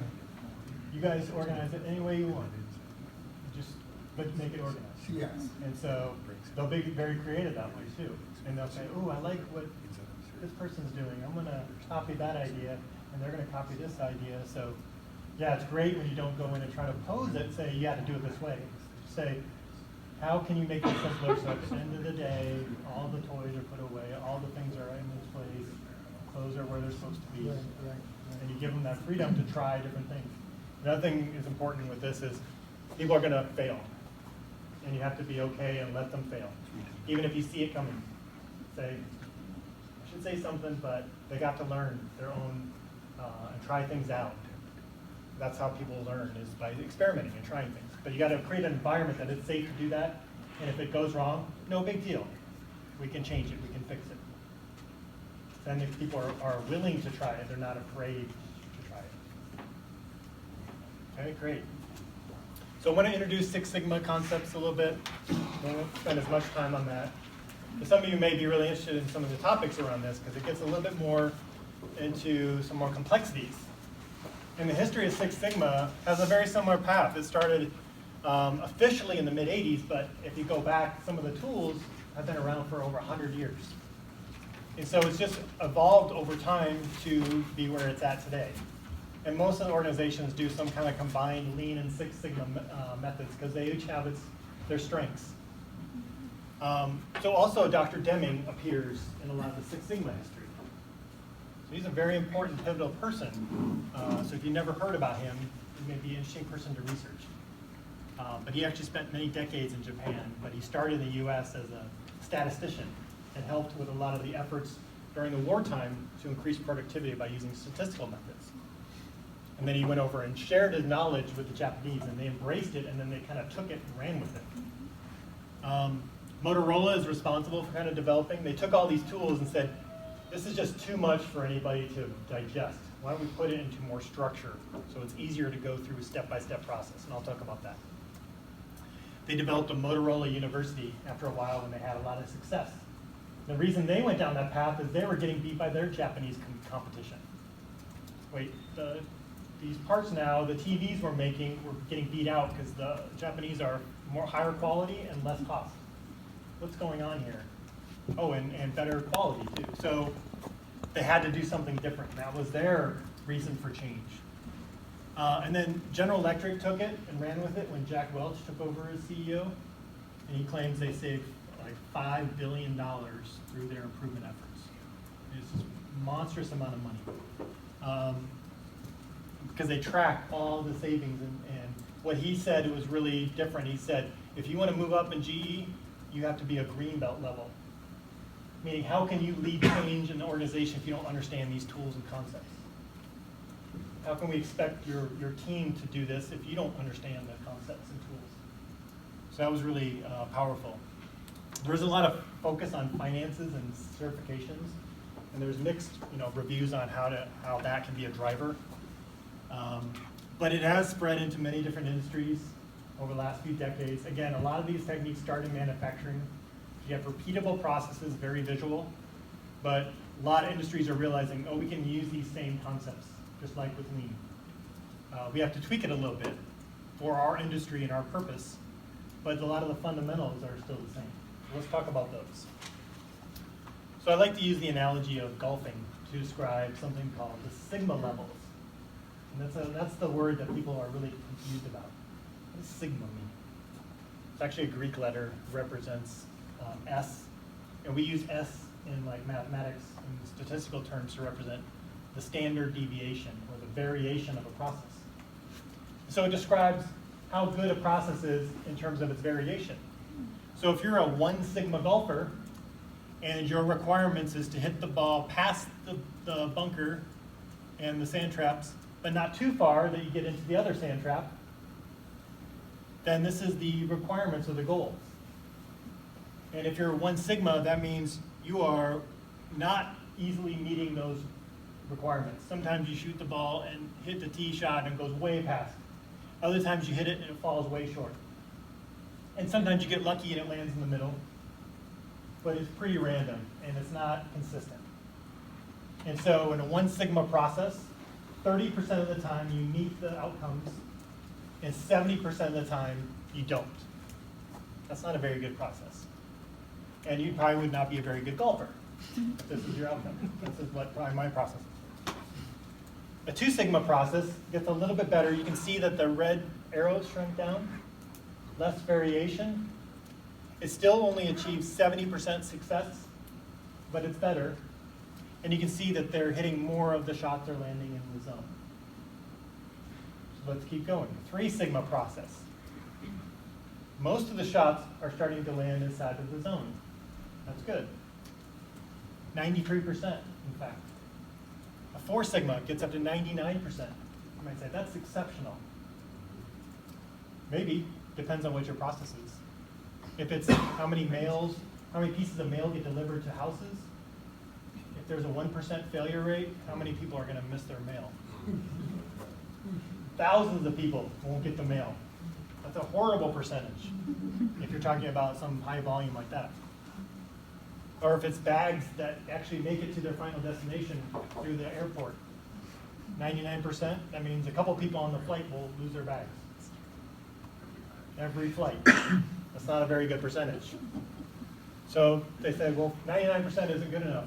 Maybe we need to go to 5 sigma, 99.9%. Well, that's better.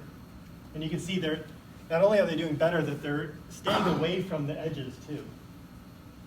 They're hitting more in the center, and they're not getting even close to the limits, just in case. We just don't want to have that risk of being that close. I don't want to be anywhere near those sand traps. Or 6 sigma, 99.9997%. For some processes, we need to be that good, like airline flight safety. I hope that's a more than 6 sigma performance process. I think it is. So that's good. We want those processes to be that high of success rate. So the main thing is not to say I got to take all my processes and get them to that high a percentage or 6 sigma performance. But maybe if I'm at 1 sigma, how can I get to 2 sigma? And if I'm at 2 sigma, how do I get to 3 sigma? So it's taking wherever you're at and trying to get better by making the process more consistent. And how do you do that? You have maybe documentation of how that process works. And you train people on that method. And you enforce that consistency. But not to a point where it makes it locked in that I can't change it.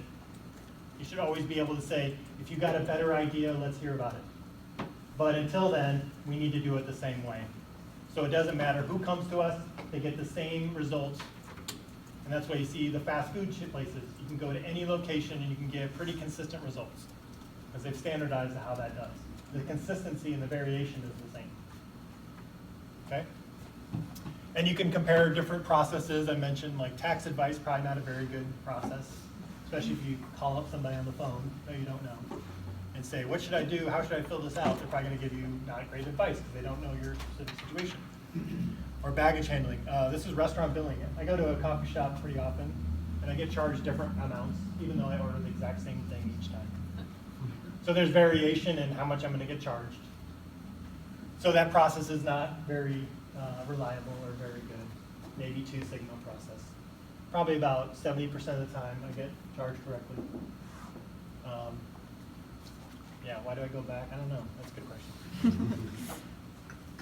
Getting correct invoices. What percentage of the time are they good? You can look at these percentages and say, where is our process? And I don't know, maybe we need to start collecting that. Maybe we don't have that data to even know where we're at. So it's not about am I 6 sigma or not, it's just where are we at today and say where should we be to really make our customers happy. Okay? And so for certain processes, if you have a high volume process that's very critical, you need to be up in the 6 sigma performance or better. If you have a process you do 3 times a year and it's easy to fix, maybe you can live with a 2 or 1 sigma process, but you're still going to waste time. So it's about continuous improvement. How do I get better and better? Because you can see that when you go up to higher sigma levels, your costs go down because you're spending less time fixing and dealing with the customer complaints. Where's my document at? Did you lose it? Do I have to send another one in? Oh, that was wrong. You filled out the wrong information. You put the wrong thing on the form. You have to redo it. All those things cost time for someone to deal with those problems. And that's eating away at you doing new stuff. But you're back here fixing the old stuff. So there's a cost that goes along with poor quality of those processes. The framework for making improvements is to go through a model called DMAIC, or DMAIC. And those letters represent something, kind of like Tim Woods. First one is defining the problem. This is one of the critical pieces, is when you get a team of people together and you start talking about a problem, you might have 8 people in the room, and you might have 8 different perspectives on that problem. And you need to figure out, how can we get on the same page? Because otherwise, when we're trying to solve this problem, we're all going to be thinking about it in different ways, and we'll never come to a solution. So first step is agree on what the problem is. And sometimes the answer is, it's actually not even a problem. Okay, great, then we can move on to something else. Sometimes there's a perception of a problem. Or sometimes we realize it's way worse than we even realized. But we at least got to get everyone on the same page of what is the problem. And usually I like to think about it as a gap. We're supposed to be at this performance, and we're here. And so the problem is we have a gap on where we're supposed to be. We're supposed to be at 99%, we're at 94%. So we've got 5% improvement we have to make. Okay? Second phase, measure. What data do I need to solve this problem? So Six Sigma is very data focused. It says maybe you should go collect data on your process. Starting tomorrow, write down every time these things happen and set them off to the side, and we'll go through it as a team and look at the problems and try to categorize them into different groups. Maybe that will help us figure out what's happening. Or maybe we can extract a report out of our system and we can make some simple charts and graphs, and that might help us understand what's going on. And we need to walk the process and talk to the people in the process and say, what do you think is going on with this problem? What's your idea? You deal with this every day. I bet you have a lot of good ideas on this. And we might need to get everyone in a room together and say, here's the problem. Let's look at the process steps we go through and make sure that we understand what everyone's doing and make sure we really have a good process here. From there, then we analyze the problem, and that might be getting to the root of the issue. What's really going on? And if you say it's somebody screwing up or a department doesn't try hard, that's not a good answer. It should be what process is not working the way we want it to. So it should always come back to not people, but processes. Okay? So if you keep that mindset open, it's much easier to have discussions with people when you're saying, I'm not pointing at you or your team, we're saying the process is broke. Someone's not giving you the right information. Something's getting through our process. We're not doing things consistently. There's some process issue that's going on. So let's try to figure out what is broke, and let's try to fix that. Improve, then, is actually going and doing the improvements. And you're looking at it and say, boy, it takes a long time to get to improvements. I've got 50 ideas right now I can go off and do. And that's the challenge, is people want to run off and change a bunch of things without studying the problem thoroughly.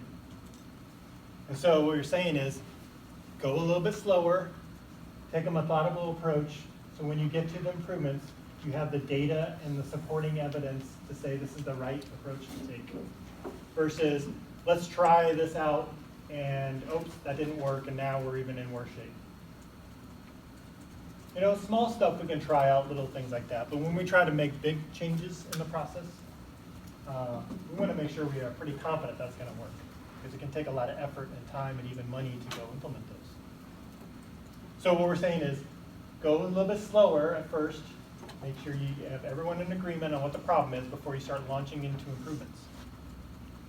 And what data do you need to be able to make those decisions from? And then the last piece, control, says, how do I make sure that the problem doesn't come back again? So great, we fixed it and it looks better, and then we walk away, and then a new person comes in, and then that problem shows up again. Oh, you know, we never did add it to the training class, and we never did update the documentation, and we left the old system in place so they could still use it. So obviously, we shouldn't be surprised that that problem recurred again. So what are the things we're going to do to control and make sure that problem doesn't come back? And if it does, we have the tracking and charting to notice that it did. Oh, we're tracking the wait times, and the wait times are climbing up. What's going on? Let's jump into it now. Let's not wait for the customer to complain.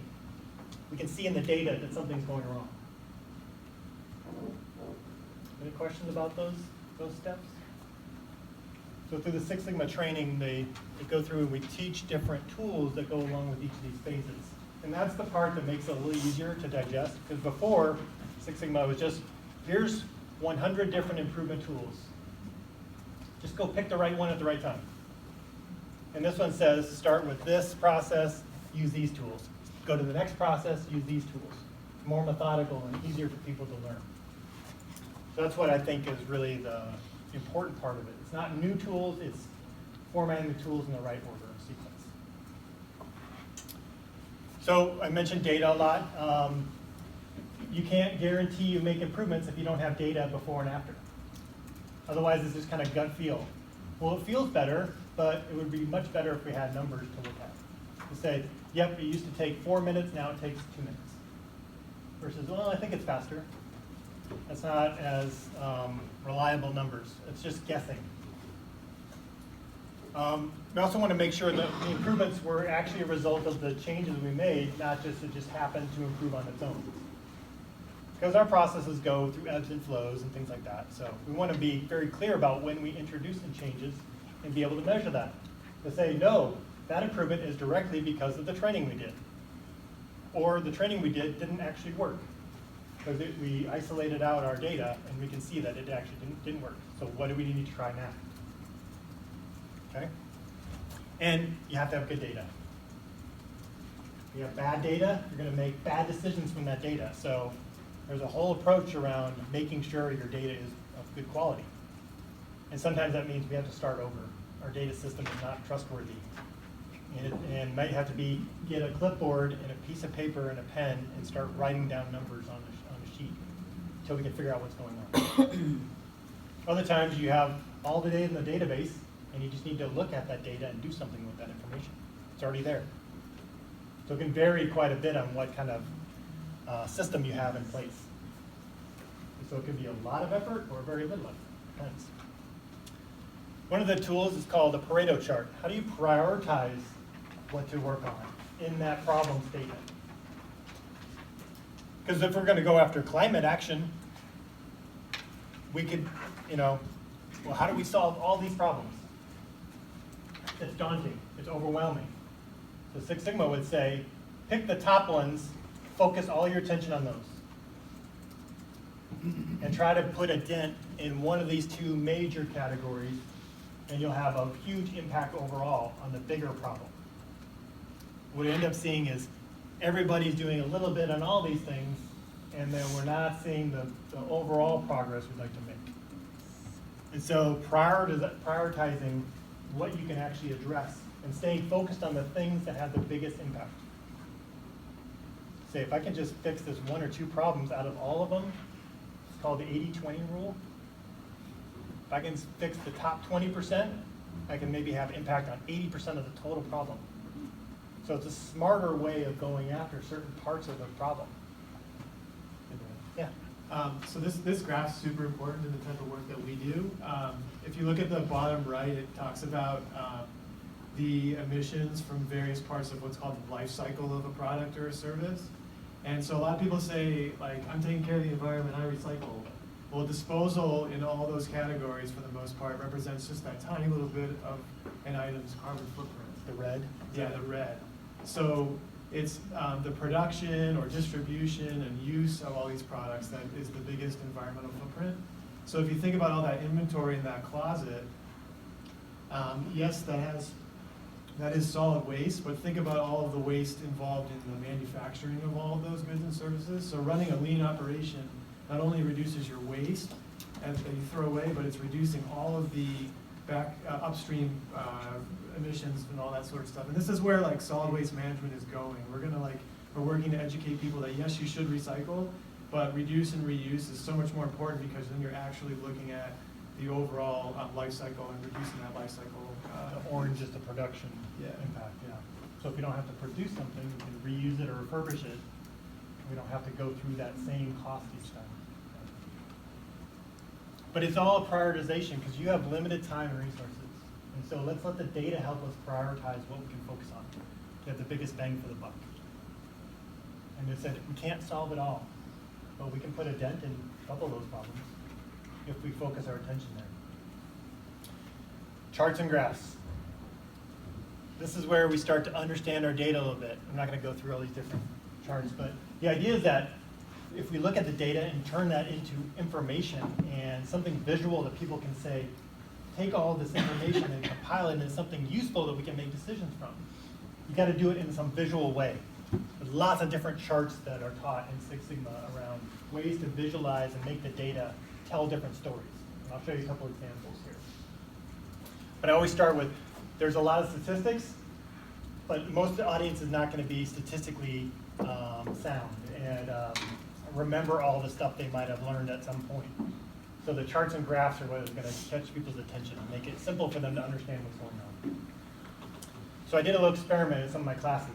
I would have them determine, you're part of a process and your job is to separate out the different types of water. And I'm going to give them a task to say, I'm going to give you some samples of water, and I want you to tell me which of the 4 water you're tasting. And so I'll set out like 12 cups of water. Each cup has 3 samples of each type. So in those 12 cups, there's 3 Fiji, 3 Zephyr Hills, 3 7-Eleven generic, and 3 from the tap. And I have them go around and taste test and say, tell me what that one was. Do you think that people can distinguish between those 4? No? Yes? Anyone? No? Okay. You're right. They cannot tell them apart. So this was the actual answer. And if you look across here at the right, the percent correct is how many, so I had 3 different people test. But how many times did all 3 of them get the right answer? And then down here on the column is how many times did each person get the right answer? And so you could see that they struggled to have 3 different people even get the right answer, and then each person never got above like 40% right. This is the type of data we can run to say, is this process working at assessing the water quality, which type of water it is? And I would say the answer is no, this process doesn't work. So we need to change it, or we need to find a new method, or stop checking it, and wasting time inefficiently assessing this process. And so this is a way that we can validate, are things working the way they're supposed to in our process? And what you do is you give people multiple attempts to look at the same thing over and over again. You don't tell them it's the same thing, and see if they get the same answer each time. So that's a type of an experiment you run to validate some data. So a couple minutes, talk about what is the data situation in your work. Do you have a lot of data? Do you have no data? Do you have data by hand? Is it in a spreadsheet? Is it on a computer buried somewhere in a system? What is your data system about your process? Do you have data? What's it look like? So take, again, another discussion for a couple minutes with your partner. We can hear what we talked about. I should probably break it down. Anyone have a really good situation? Tons of data? Nobody? Okay. Anyone have no data they can think of that possible to look at? If I was to ask you, how is your process performing today? How many of you would say, like, I have no idea? Well, we're profitable, it's not we're doing unusual. well. Yeah, Does that mean it must be working. it right? must be working? Could it be, yeah. But so the first step sometimes is just getting a hold of some data to say, where are we at? And then you might realize, ooh, we do have a problem. Or actually, we're doing pretty good. But so if you have to resort to even just manual writing down on a sheet of paper, that works. Not the best, most efficient way to do it, but it's something. At least it gets you started. So don't let technology be a barrier to doing improvements. But definitely you can leverage that technology to gather lots of information as well. But don't let that stop. Oh, we need to wait for the new database system to go online before we can do any improvements. That's not true. There's easier, simpler ways to get started with that. Even if it's takes a little bit more effort to do that. So the different belt systems is part of Six Sigma, and that's really based on training and application. Lean does not have a belt system or any kind of certification level formally. It's just about practicing and applying the tools all the time. Six Sigma kind of went a different route and had very structured levels. So a white belt is like, you get an introductory class, maybe it's a half day or a full day on Six Sigma. This is kind of like a white belt level class on Lean Six Sigma. Yellow belt is white belt, plus you get a little bit extra tools. You learn a little bit more tools, process mapping, and maybe go deeper into 5S, stuff like that. Green belt is kind of the level where you start to learn quite a few tools, and then the goal is to go off and apply those tools. Maybe a couple of weeks of training, 1 to 2 weeks. Plus there's an expectation that you go apply it to your work and show evidence that you understand how the tools work. And then the levels get higher from there, more training, but also more expectations around how much implementation you do. So again, with all these things, you can sit and learn about these things all day long, but if you don't go apply it, it's not going to really be useful. And that's where you're going to learn the most, is through practice.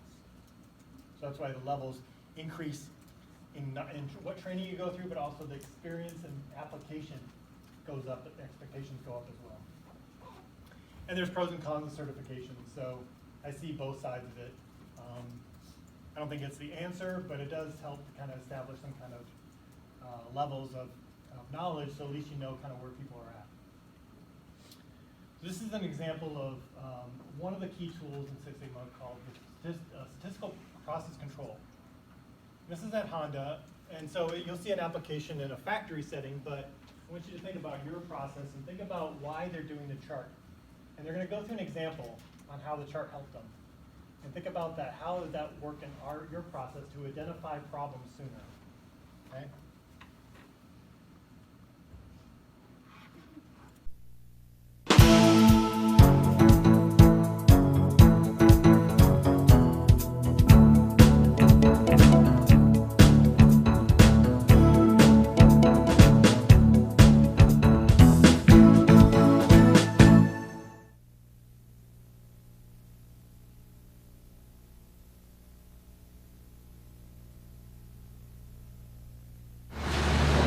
In manufacturing, measuring the results of each process is vital to the success of the company.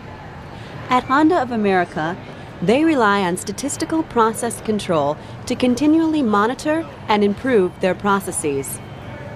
Statistical process control is simply monitoring the consistency and the repeatability of a specific process. It's not a complicated thing. It's really quite a simple approach to understanding what is the reliability of my process. An example of that might be torquing a bolt. In torquing a bolt, there are a lot of variables that can go wrong to cause an over-torque or an under-torque situation. In that example, if we apply statistics and understand the actual capability of the process, we can predict the failure rate within that process and make running adjustments so that we don't have actual problems occur. Another example of Honda's use of data collection to understand its processes is the door closing speed test. This test measures how fast a door needs to be moving in order to close, but without slamming it. Connie is preparing to measure the door closing speed on our four-door Civic. The purpose of this test is to measure the amount of speed that it takes to close the door based on a customer's perception. The first thing she'll do is she'll scan the VIN number into the Datamite. The Datamite is simply a handheld computer. She prepares the car by making sure it's completely sealed, and then she attaches the sensor to the rear door and the interrupter to the left side driver's door. She'll repetitively take readings of the door closing versus the door not closing until she gets within 0.1 kilometers per hour. The gauge reads in kilometers per hour. So once she reaches a point where she's within 0.1 kilometers per hour of the door closing versus the door not closing, that's the reading she records. It may take about 10 to 15 tries to get an accurate reading.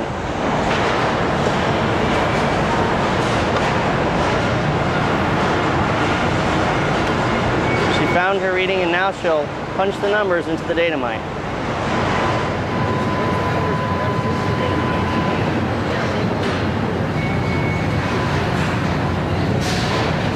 The door closing speed data is input into the computer, and a statistical software package is used to analyze the data. We use SPC control charts to analyze the data.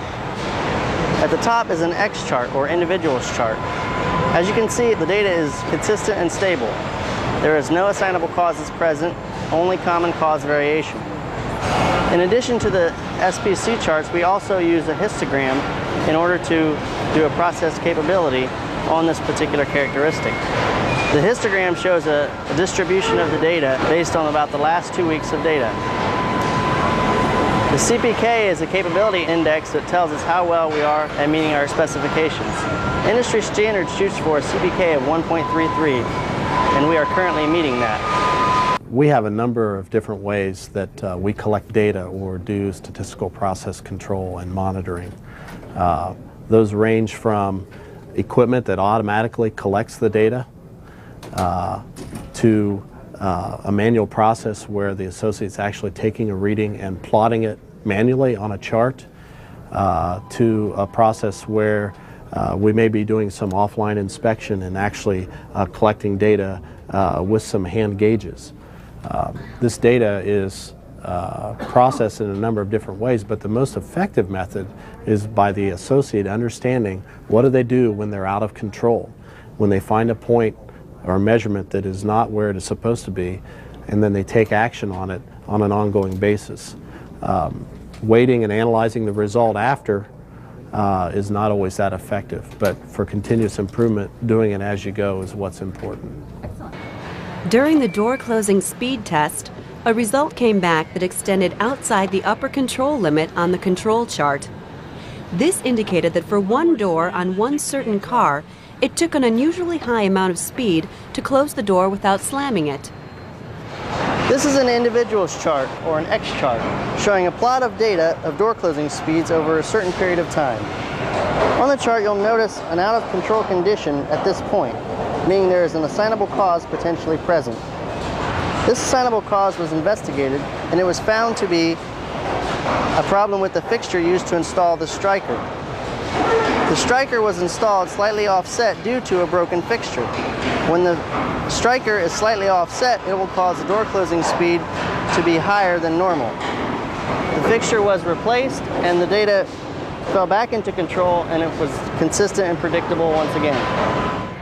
By teaching their employees to understand statistical process controls and how to immediately counteract out-of-control situations, Honda prevents problems from recurring during manufacturing and is able to maintain an outstanding level of quality control.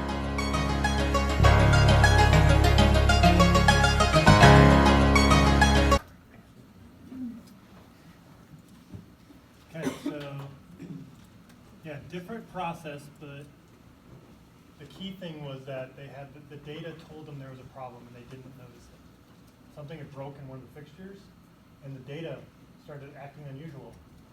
And then it forced them to go back and say, what's going wrong here? And they found that broken fixture.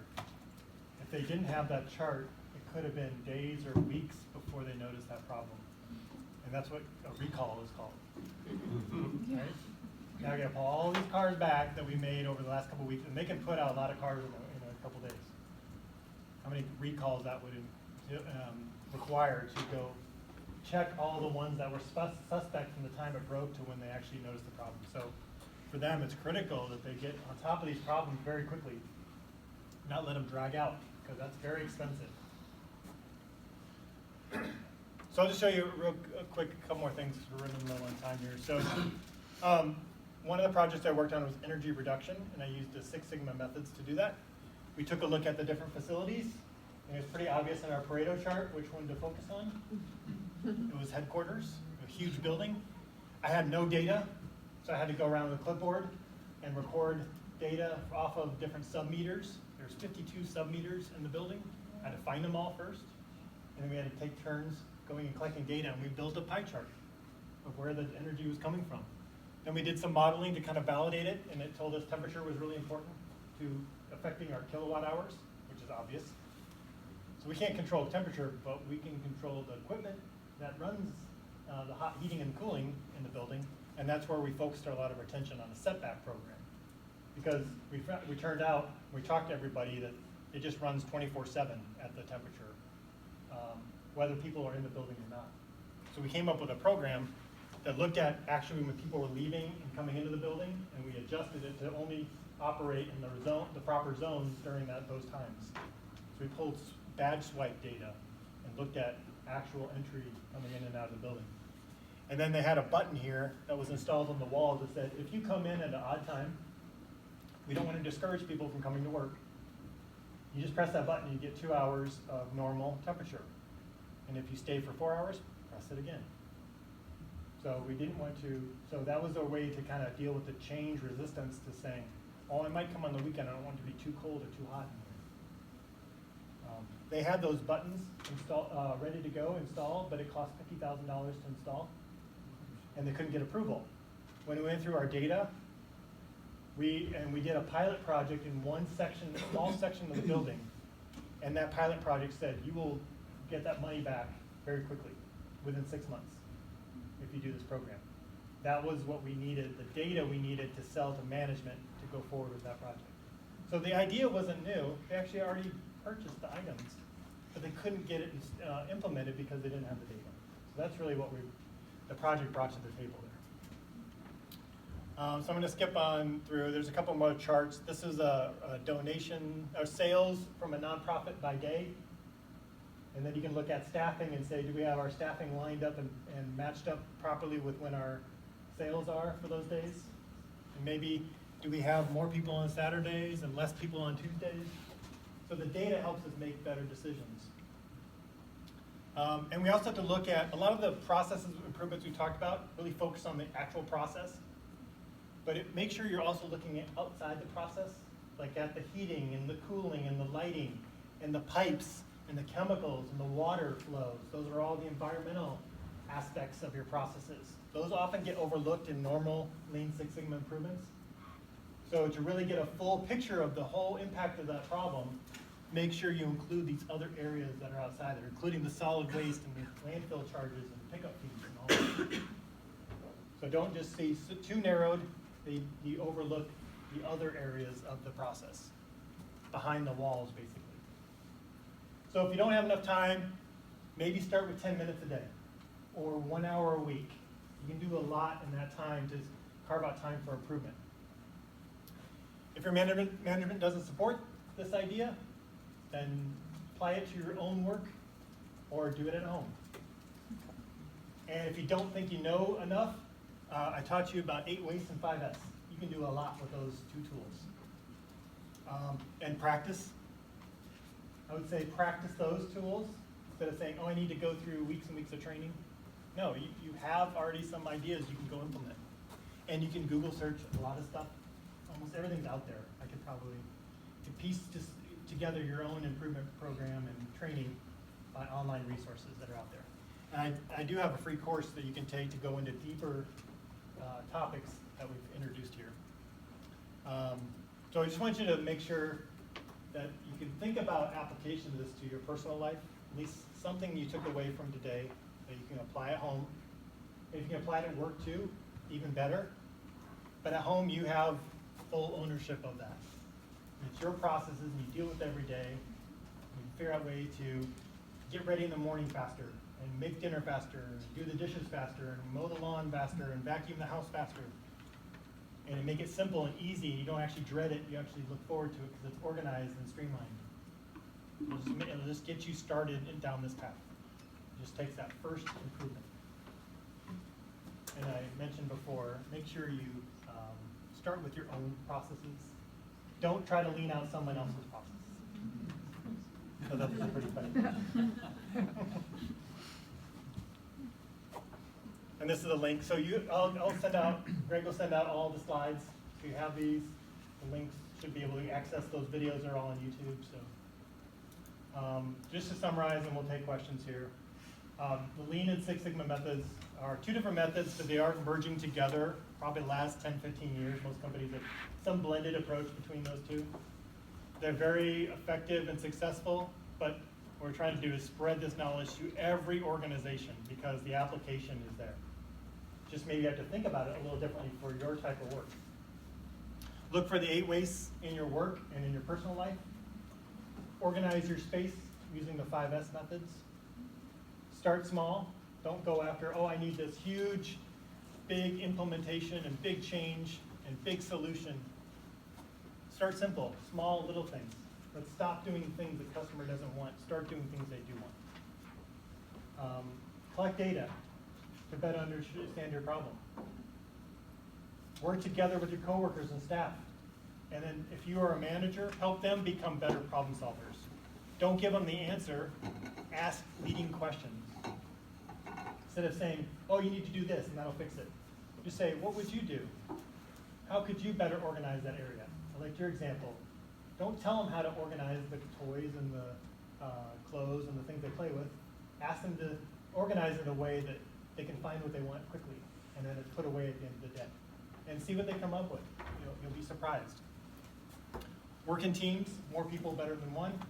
You'll have better ideas, but really never lose sight of who you're serving and what your process is intended for. And make sure they are number one focus of your improvements.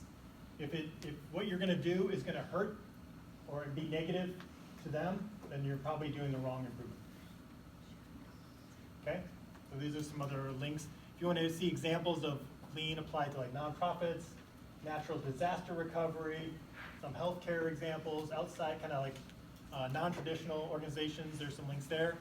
I have a Lean Portland group. We do volunteer work with nonprofits. That's where the Free Geek and Restore and Rebuilding Center examples come from. These are examples where the courses for Lean and Six Sigma applications to the environment. So that'll be good for those of you working on your green business initiatives. That's my consulting. Any questions? It's a lot to digest. Give you a lot of different things to think about, but hopefully enough to give you some ideas on where you can start. Maybe later today, maybe tonight, maybe sometime this week. Yes? Can you go back to your very last slide and say what to start with? Yep. This one? Earlier? Yes.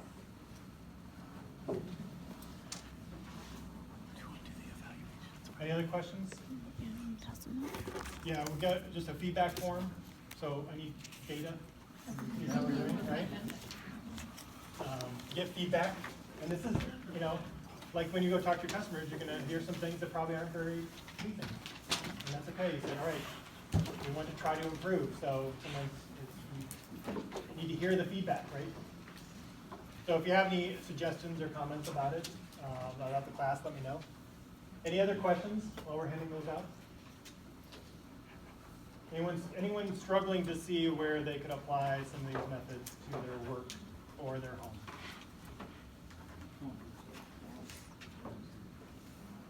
I'm also will stick around if you have really specific questions you want to run by me or have a scenario you want to talk through. I'll stick around as long as you want. Greg, do you have anything else? Can we give Brian a round of applause? I want to give a big shout out to Brian. Brian does a lot of really wonderful work in the community out of the goodness of his own heart, not always out of his bank account. And I think it's really awesome that you've made that a priority in your life, and it's benefiting many people. So we appreciate it. It's fun. It's important work.